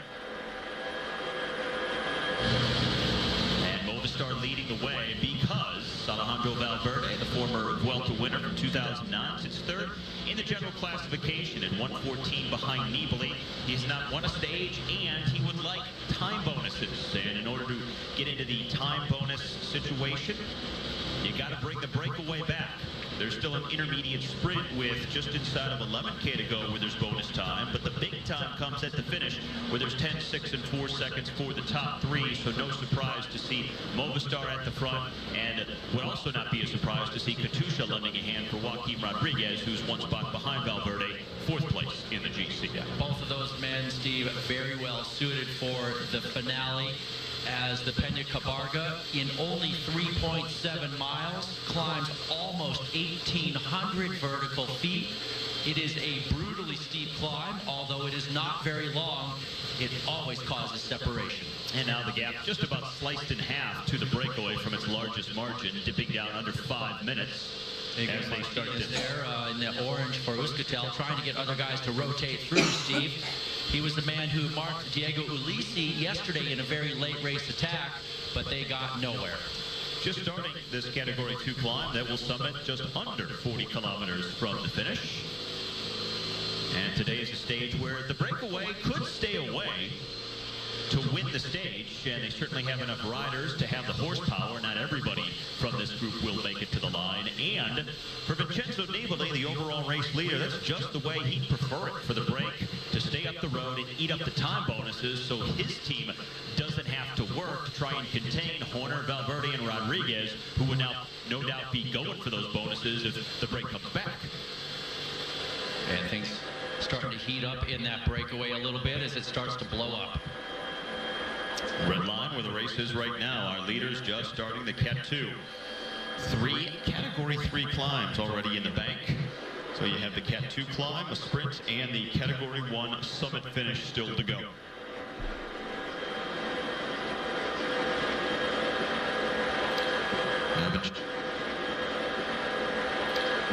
Vincenzo Nibali Now his 12th consecutive day in the red jersey, and looking to his teammates to help support him today on what will be a pivotal day in the general classification battle. He has pretty good climbers, though, in the likes of Tanel Kengert, Yanni Brajkovic, Jakob Fulsong, and also Paulo Tiralongo at his side to try and preserve his red jersey. Chris Horner, who is in second place at just 28 seconds down, he's lost a man, as Fabian Cancellara has pulled out of the race to focus on the upcoming World Championship. So that's a blow for Horner. He still has a decent team around him, but Cancellara has been so good in the hills at the Vuelta.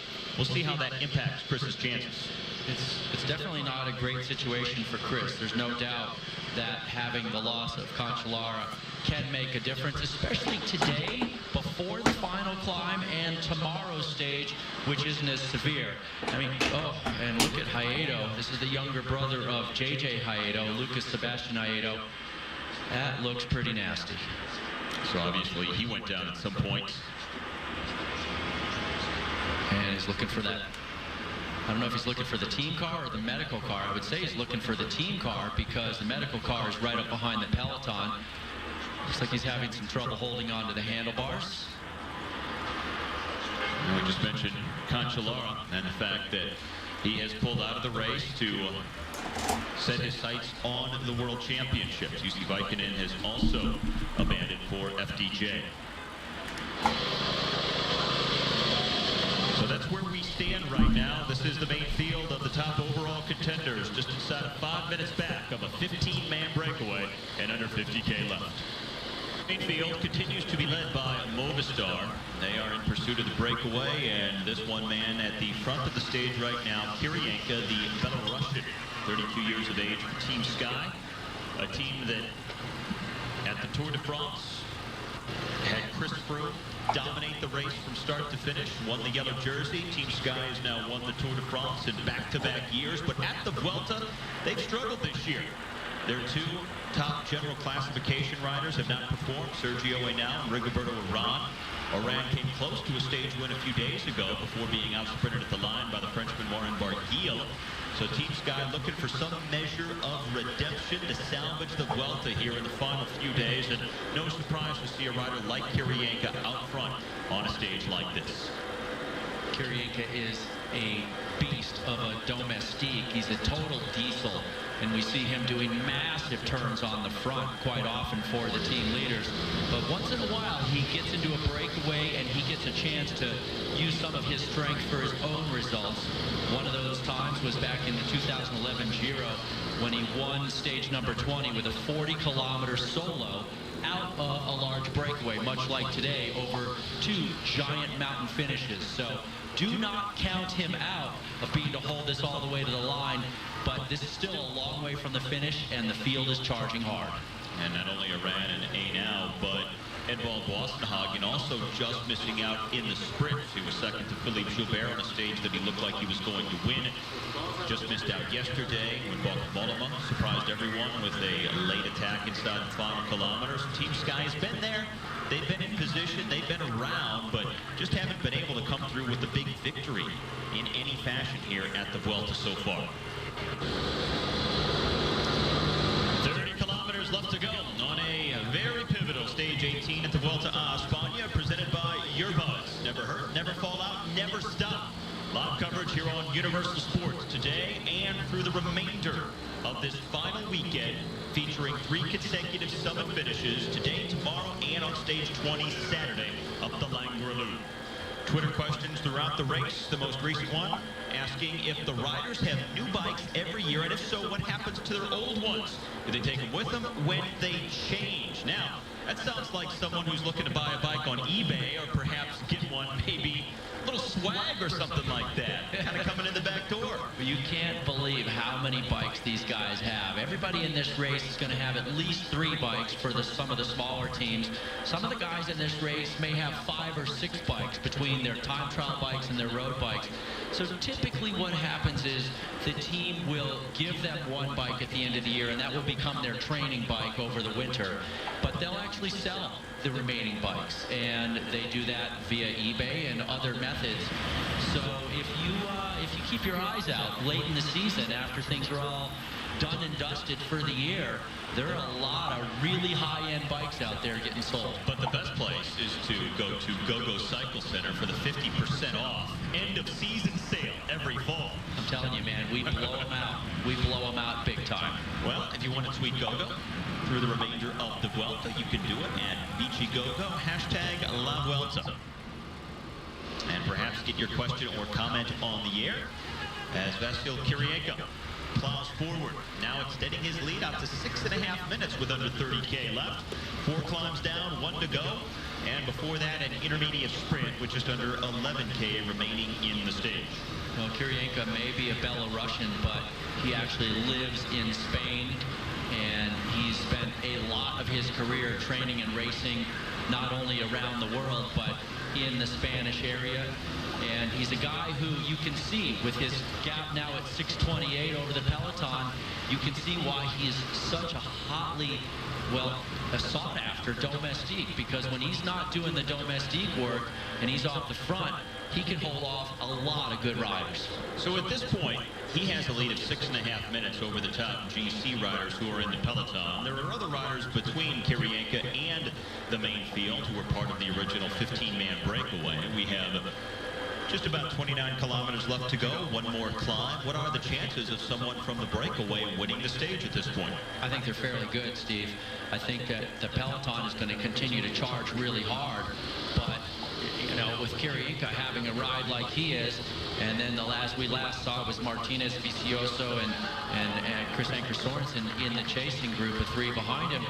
I think there's a really good shot that one or all of those guys may stay away from this group here in front of us. That is not preventing Alejandro Valverde's Movistar team from continuing to chase at the front of the main field to try and bring the breakaway back, but they're not gaining time, they're losing time at this point. It's really impressive to see what Kirienko is doing out on the road. And yeah, you know, Valverde would like to have a shot at a stage win because he hasn't won one, and it gives him a 10-second time bonus.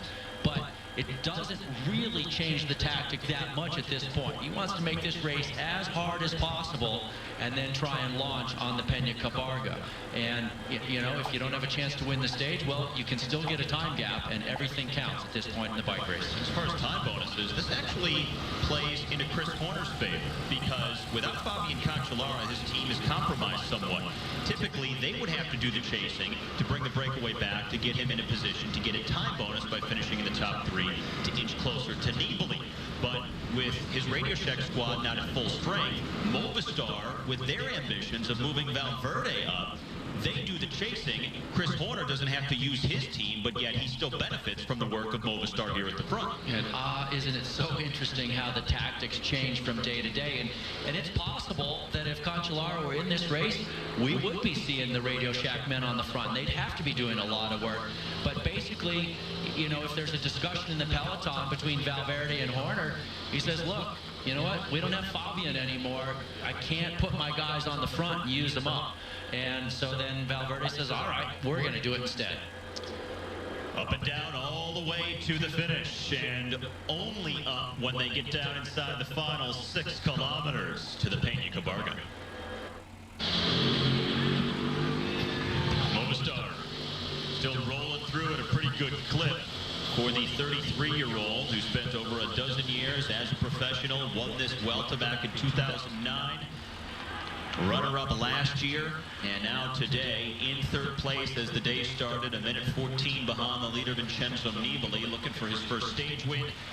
Would love a time bonus that's looking less likely at this point, and also looking to potentially still move into the red jersey.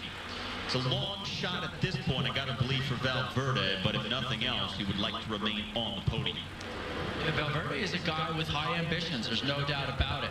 And he got, well, let's just say, bad luck at the wrong time, spit out the back in the Tour de France with some mechanical issues and a crosswind, and lost a bunch of time, still finished in the top 10, and said, all right, I'm going home to Spain, and I'm going to try and win my home Grand Tour. And so far, on the really tough mountain days, he's been coming up a little bit short, but he seems to be getting better. And he seems to be getting more motivated as well. And you put those two things together, better legs and a better head, he could be a really potent guy, especially on a day like today. He's going to need the motivation to bring back this man who is as equally motivated, if not more so. Vasyl Kirienko from the breakaway. Now the solo leader. Six-man group right here, the second on the road behind our singular leader, Vasyl Kirienko of Team Sky, with about a dozen kilometers left to go. So just about half a dozen until the start of the final and potentially decisive climb up the Category 1 Peña Cabarga. Using it in the Vuelta for the fourth different time in history and the third time in the last 4 years. As Kirienko hits the 10K to go banner right now. They used it for the first time back in 1979, and then they didn't revisit it until 2010 when Joaquim Rodriguez won the stage. Vincenzo Nibali rode into the red jersey on that day because Igor Anton of the Euskaltel team crashed prior to getting to the Peña Cabarga climb. He was wearing the overall leader's jersey, but crashed out of the race before the climb even started. So Nibali moved into red when J-Rod won in 2010 on the climb. Then they also used it in 2011, and that was the year that Chris Froome beat J.J. Cobo. Now, here in 2013, what will happen? All of the top GC riders are back in the field 6 minutes behind Kirienko. You know what I don't understand is why it took them 36 years to bring the climb back. It's an awesome finishing climb. It always has incredibly dynamic racing. It's just, it baffles me. I don't know why they left it out for 36 years. It's so nice to see it back again this year for the third time in 4 years. So the GC-led peloton has taken about a half minute out of Kirienko, but you still feel this is too much time for them to bring back with 9.5K to go, right? I do, yeah. I may be proven wrong, but I do believe that it's too much time. And, you know, if Kirienko doesn't get enough calories in and he totally explodes on the climb, well, yeah, he could definitely lose that much time. But there's all those guys just behind him, about a minute. You would think that at least one of these group, okay, they're 130 back. You would expect at least one of these guys with 4.5 minutes to hold off the peloton. Movistar has been leading the peloton since we've come on the air, riding at a pretty good tempo. Is that in any way a mistake in your mind? No, I don't think it is. Honestly, they want to make the race as hard as possible, and their primary goal is to get time on Vincenzo Nibali and Chris Horner. So the harder they make it, the more those guys get isolated. We've seen that Vincenzo has had a couple of days in the mountains where he has not been scintillating. And so if that's the case, the harder you make it till the climb, the bigger the chance is, if Valverde's feeling good, that he can get something. The chances of him getting time on both Horner and Nibali, well, that's a lot to ask for, but it's a type of climb that suits him very well. Vincenzo Nibali obviously knows the climb and can do well on the steep ascent, so he's not worried about what they're about to face. Chris Horner said this morning at the start he's never raced up the Peña Cabarga, but his teammates have talked to him about it. They've described what he's in for. He said, on second thought, maybe I've done it in training, I'm not sure. He's been based in the Santander area of northern Spain well, he was based there back in the mid-2000s for a short time, so he thinks that maybe he rode it at some point, but the bottom line is he doesn't remember the climb. Yeah, and when I talked with him coming into the Vuelta at great length, and, you know, we talked about all sorts of topics, and one of the things I asked him, Steve, was how much have you reconnoitered all these climbs? How much do you have familiarity? And he said, well, you know, a lot of the stuff, I don't know if I've ridden it, just like he mentioned after the race yesterday and before the race today. But one of the things that I posed to him is, if you don't know a climb and it's really hard, typically the first time you do it, it feels harder than it does the second and third time once you have that familiarity. And so we talked about that a bit, and he said, well, it does make a difference a little bit. Like if you're just barely hanging on a wheel and you know the climb, you might be able to force yourself to hang on that little bit longer. Or if you're going for the stage win, it might help you just that teeny bit. But the difference between getting dropped and losing a minute or not, that's not going to be a difference. Okay, the red jersey is up for grabs here at the end of stage 18 on a very difficult final climb, the Peña Cabarga. They're just a few moments away from starting that ascent. Buckle up, because this one could be good. It's an incredible ride for the Belarusian. Steve, he was, and I'm looking here to just, that's Chris Sorensen, just making sure we still had our time gaps correct. He was third at the World Championship time trial last year, Kirienka. So you add that to the rest of his diesel style, and he is a good man to hold on. But look at this battle for position in the peloton. The head of the main field as Radio Shack has now come to the front, riding for Chris Horner in the white jersey. Katusha also up there in the red and white for Joaquin Rodriguez. Again, over 5 minutes down. They've taken a lot of time back as the pace is picked up because everybody wants to be near the front when the final climb starts for this group. And look at Radio Shack on the front. Chris Horner sitting fourth wheel. He's got his boys whipped into a frenzy right now. Now the Astana squad of overall leader Vincenzo Nibali, several places back as they go under the 7K to go banner. Still a kilometer away from starting the climb. And literally, those teammates of Chris Horner's are riding like the finish line is about 300 meters into the base of the climb. They will go flat out to try and keep him in position. Without Fabian Cancellara, who again pulled out before the start of today's stage to concentrate on the World Championships. Kirienka concentrating on a possible stage win, 4.5 kilometers away at this point. And look at the gap has come down from 6.5 minutes to 5:13 as the peloton. Now this is Popovic on the front. Now, Radio Shack at the front for the first time today. Movistar, the team of Alejandro Valverde, had been doing all the work. Radio Shack a bit weakened with the loss of Cancellara, taking up the pace-making. Still have not seen Astana at the front. They're trying to rest to preserve their energy, to keep Vincenzo Nibali up front all the way up this final climb. And now they're starting the climb, making that left-hand turn. The top general classification riders are on the Peña Cabarga. Fasten your seatbelt, because you're going to need to hold on tight right now, as we already have an attack coming up the right side of the peloton. And it looks like a Radio Shack man. It does indeed, and Robert Kieserlowski is second there. Another Radio Shack rider, Chris Horner, fourth wheel in the white jersey. Paulo Tirolongo up there for Astana in the light blue colors. This is the back of that peloton, and things come apart very quickly when a final climb like this starts. This is our leader, Vasyl Kirienka, headed towards the 4K to go banner. Kirienka's got to be hoping that he got plenty of calories into his system in between the climbs, because he's going to need them right now. And look at that gap just plummeting to him. But he still has a pretty big margin and cushion to work with, so if he just stays on top of that gear and doesn't blow himself out, he could easily hold on for the win. Kirienka attacked from the breakaway and went on a solo move over 40 kilometers from the finish. He's still away with under 4K left. And Matthew Boucher on the front right now. Then it's Kieserlowski, also for Radio Shack out of the saddle. Horner in third. Then it's Rodriguez on his wheel. Boy, Chris Horner looked so good yesterday in the crosswind, Steve, and he is carrying that ambition with him today. Vincenzo Nibali just behind the Katusha riders. He is 3 wheels removed from Horner at the front here. Remember, on the top of the general classification, Nibali started the day leading Horner by 28 seconds, Valverde by 1:14.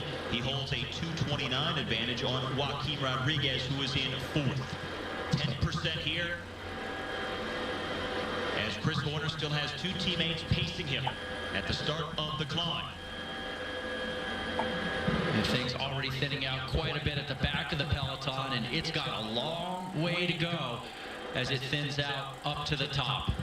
Well, still at this point on the early slopes with 5K to go, our general classification riders sitting outside of the time bonus positions with other riders up the road. Well, now Movistar's come to chip in to make the pace hard as Boucher, the American, pulls off the front for Radio Shack. And now Horner just left with Kieserlowski to help him. Kirienka the leader. That 4:21 gap is back to this group here. Horner has been the best climber at the Vuelta. Nobody has dropped him, but the key now is, can he drop Nibali like he did on Monday and gain back time. As Nibali recovered through the rest day, through yesterday's flat finish. He likes the steep finishes like we have today. It suits his style, but how much has fatigue set in over these 3 weeks? Nibali won the Giro, set out the Tour de France, trying to build back up. Chris Horner, certainly fresh, having not raced much this year, missing the Tour, didn't race the Giro because of the knee injury. They've got to show their form, their fitness, and all of their skills here today. The first of 3 straight uphill finishes headed towards the final weekend of the season's final Grand Tour. Steve, they're absolutely flying. It's about a 9 to 10% grade where they are, and they're riding at about 12 miles an hour, which is incredibly fast. Kirienka just suffering trying to hold on to this as the time gap continues to lessen with every pedal stroke from the field, which is really heating up the battle. 12% here. Where Kirienka is, he's about to hit the only relatively gentle part of the climb where it backs off for a short while to inside of 2% and then immediately kicks right back up to over 10. At the halfway point, it levels off somewhat and then goes almost vertical in the final couple of kilometers. Mikel Nieve for Euskaltel, just popping off the back. Thibaut Pinot in the blue for FDJ, number 101, hanging on to the back as well. But the action from the peloton, these are the GC men. Horner in third, white jersey out of the saddle, Nibali out of the saddle in the red jersey right on his wheel.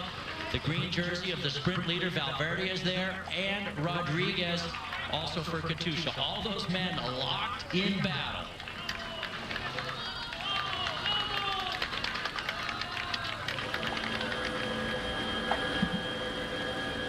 Nibali right on Horner's wheel. Well, he knows where he needs to be. He has been following that man in the mountains on so many of the summit finishes, and the days he has lost track of that wheel, he has lost time.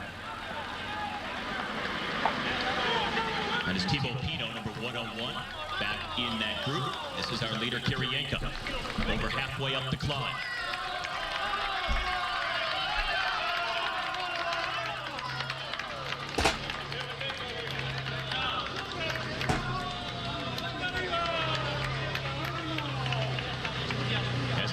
Lead on the group containing the general classification riders are right here. That's starting to thin out. At the very front, that is Jose Harada, number 5 in the dark colors for Movistar. Behind him, Robert Kieserlowski, the teammate of Chris Horner for Radio Shack. And then in the red jersey, right in the middle there, behind Horner, that's the leader, Vincenzo Nibali. And look at Kieserlowski there. He just popped. He'd been riding on Harada's wheel, waiting to try and open things up for Chris Horner. But now he's already back to the back of this group, Steve, as Kieserlowski has gone from the front all the way to the back in just a few seconds. That's what happens on these brutally steep climbs. So Horner now isolating. Now on the right-hand side of the screen, that is the climb, the steep gradients, that spot where it levels off in the middle and then kicks back up. Then hits 20% and beyond in the final kilometers. So given that, it's so steep, so late. We saw the highlight of what happened in that kilometer and how much it changed in 2011. Given all that, will these riders here wait until that final K to make a move? Well, it's where it's steepest, and that's when you know that you have a shot to go all the way to the line. Kirienka with 2K to go to the line. That's 1.2 miles. He's got to feel pretty darn good about himself today. That second chase group that grew to 8 riders at one point has just not been able to bring him back. Attacking from outside of 40K from the finish. Went over the summit of the Category 2 by himself, now going up the Cat 1 also on his own. It's so similar to his Giro d'Italia stage win in 2011 into Sestriere, where he did about 40 kilometers off the front of a big breakaway group over 2 huge mountains and held on for the win. Kirienka has not won any races this year or last year, although he was 3rd at the World Championships in the individual time trial last year. All right, back in this group, Valverde has moved in front of Horner. This is now back to the very front of the race. Kirienka, 15% and growing. Has still not hit the maximum gradient of 20% that comes inside the final kilometer, but he's getting there shortly. Saxo Tinkoff again riding for Nicholas Roach, who yesterday rode back into the top 5, passing Pozzovivo on a crosswind stage, where it split up the field into several different groups on the road. Well, Roach is there. We're about 8 guys back. Number 205 for Saxo Tinkoff in the blue and yellow, so he is still looking pretty good. Kieserlowski at the back of this group out of the saddle, suffering but still hanging on, and they'll hang on as long as they can so that they can try and help their team leader out. So if Kieserlowski can recover it all, he'll help out Horner.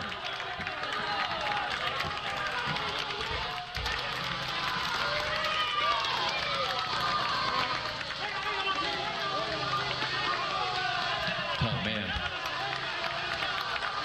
I mean, literally, he just looks drawn as he tries to slog up this climb, but he does still have good leg speed. A lot of guys on these super steep climbs, they'll run a different crank set with a smaller chainring known as a compact crank, and that way they can stay on top of the gear on these brutally steep slopes.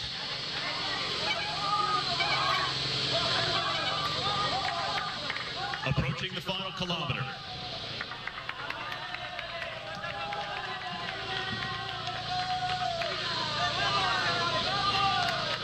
Vasyl Kirienka trying to deliver Team Sky an elusive bright spot in this Vuelta a España.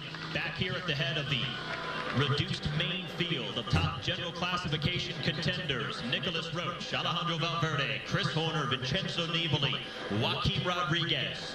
They're 3.5 minutes back. Roach really riding incredibly well. He's got Majka on the front for him. Maybe he's got some designs on something special here today, but I don't think it's the perfect day for Roach, honestly. 1 kilometer to go for Kirienka, and over 20% coming up shortly.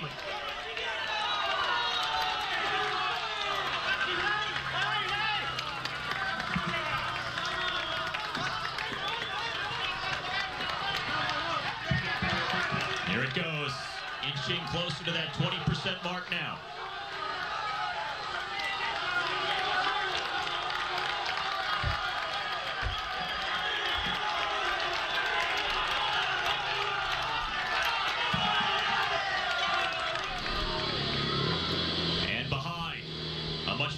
Clip. Saxo Tinkoff at the front. Nicholas Roach, their top GC rider, sitting 5th overall, still waiting for the first attack from that group. Other riders from the breakaway coming back. That's Grega Bollet of Vacan Soleil from the early move, as Katusha comes to the front of the contingent now. That's the 1-2. Danny Moreno and Joaquim Rodriguez. This is how they start hitting them hard. All right, the first accelerations have been made from the top contenders. And they've even brought a 3rd man to the front at this point as they're ripping up these steep slopes. Daniel Moreno, winner of 2 stages, the only Spaniard to win a stage at the Vuelta so far this year. Look at that, Nibali is in trouble and Horner goes by. Horner trying to open up a gap on Nibali. Valverde behind the race leader right now in the green jersey. All right, this is it. The chips are down. Everything's on the table. Oh, Chris Horner really digging deep to try to distance Nibali.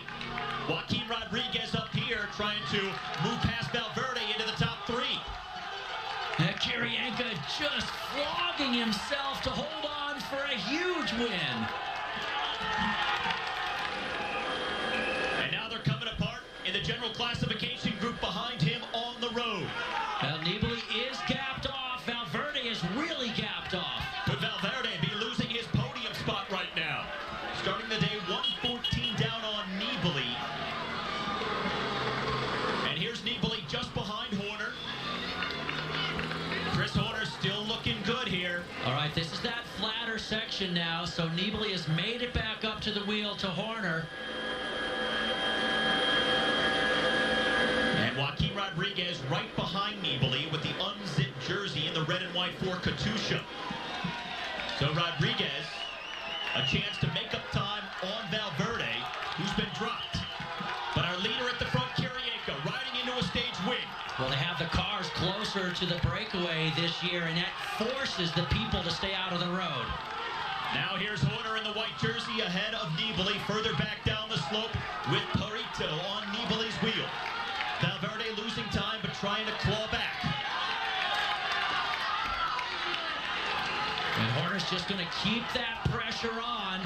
This is his only option at this point. He's got to just grind Nibali off. There's not much draft on a climb that's this steep. And it will get steeper. Let's see where Valverde is. Bottom of the screen in that green jersey.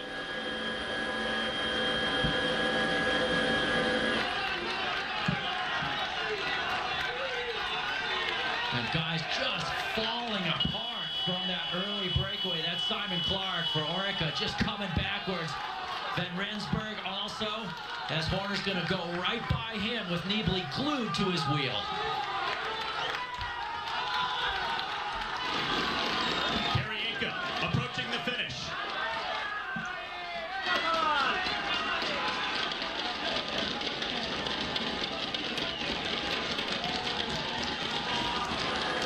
Now Horner putting a gap into Nibali here. Oh, this is huge. This is what he needs. The steeper, the better for Horner. The 32-year-old Belarusian from Team Sky, Vasil Kirienka, wins stage number 18, and Chris Horner going for the red jersey now. He's dropping Nibali. And Nibali looked like he was completely cracked, pedaling squares. Kirienka enjoys one of the finest moments of his career, winning on the Peña Cabarga. Now the GC battle behind.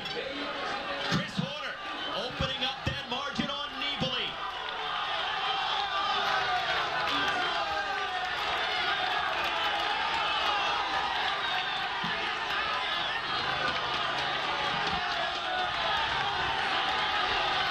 Other guys from the breakaway coming backwards.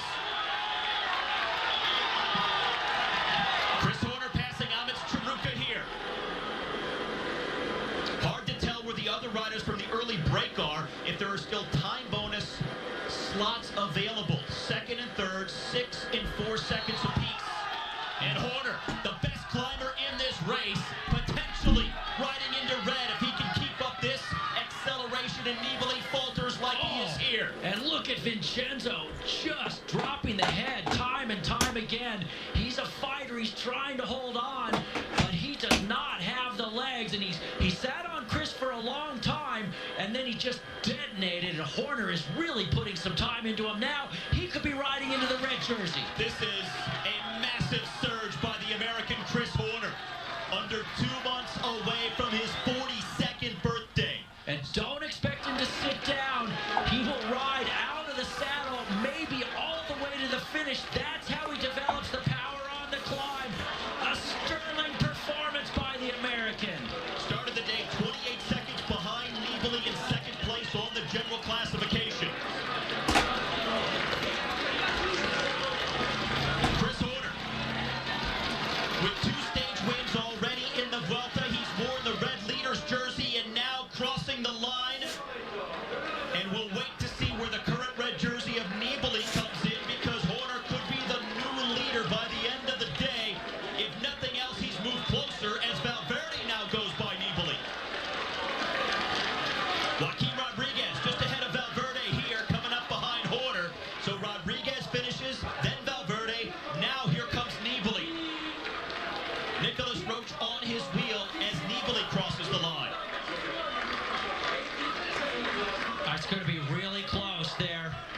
It's going to be really, really close. I don't know. Right around 26 seconds that it looked like Horner put into Nibali. That is unofficial. And we don't know if he got a time bonus, so we don't know that either. Hang on, we'll sort it out when we come back. So Nibali narrowly leading Chris Horner by 3 seconds. Alejandro Valverde had trouble today, brought it back late, still over a minute down. This is all about Nibali and Horner going into the final weekend. For Joaquim Rodriguez, it's about trying to get on the podium, and he's battling the man in green in order to try and do that. But the shark, Vincenzo Nibali, hanging on to the red jersey by a thread at this point. Chris Horner breathing down his neck. What can this man do?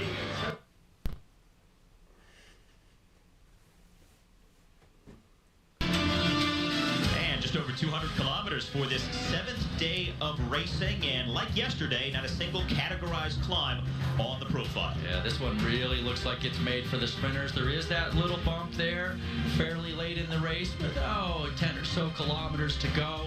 But it does look like a day for the sprinters, and they're going to want it because they're not going to have any opportunities for a bunch more days. And this is live out on the road from the back of the field that is chasing a 3-man breakaway. They had pulled them to within 3 minutes with just over 63 kilometers now left to go. 3 riders in the breakaway today. Christian Nies, this German ride here for Team Sky, the 32-year-old, along with Marco Pinotti, the veteran for BMC, and Francisco Aramendia, the 26-year-old for Caja Rural.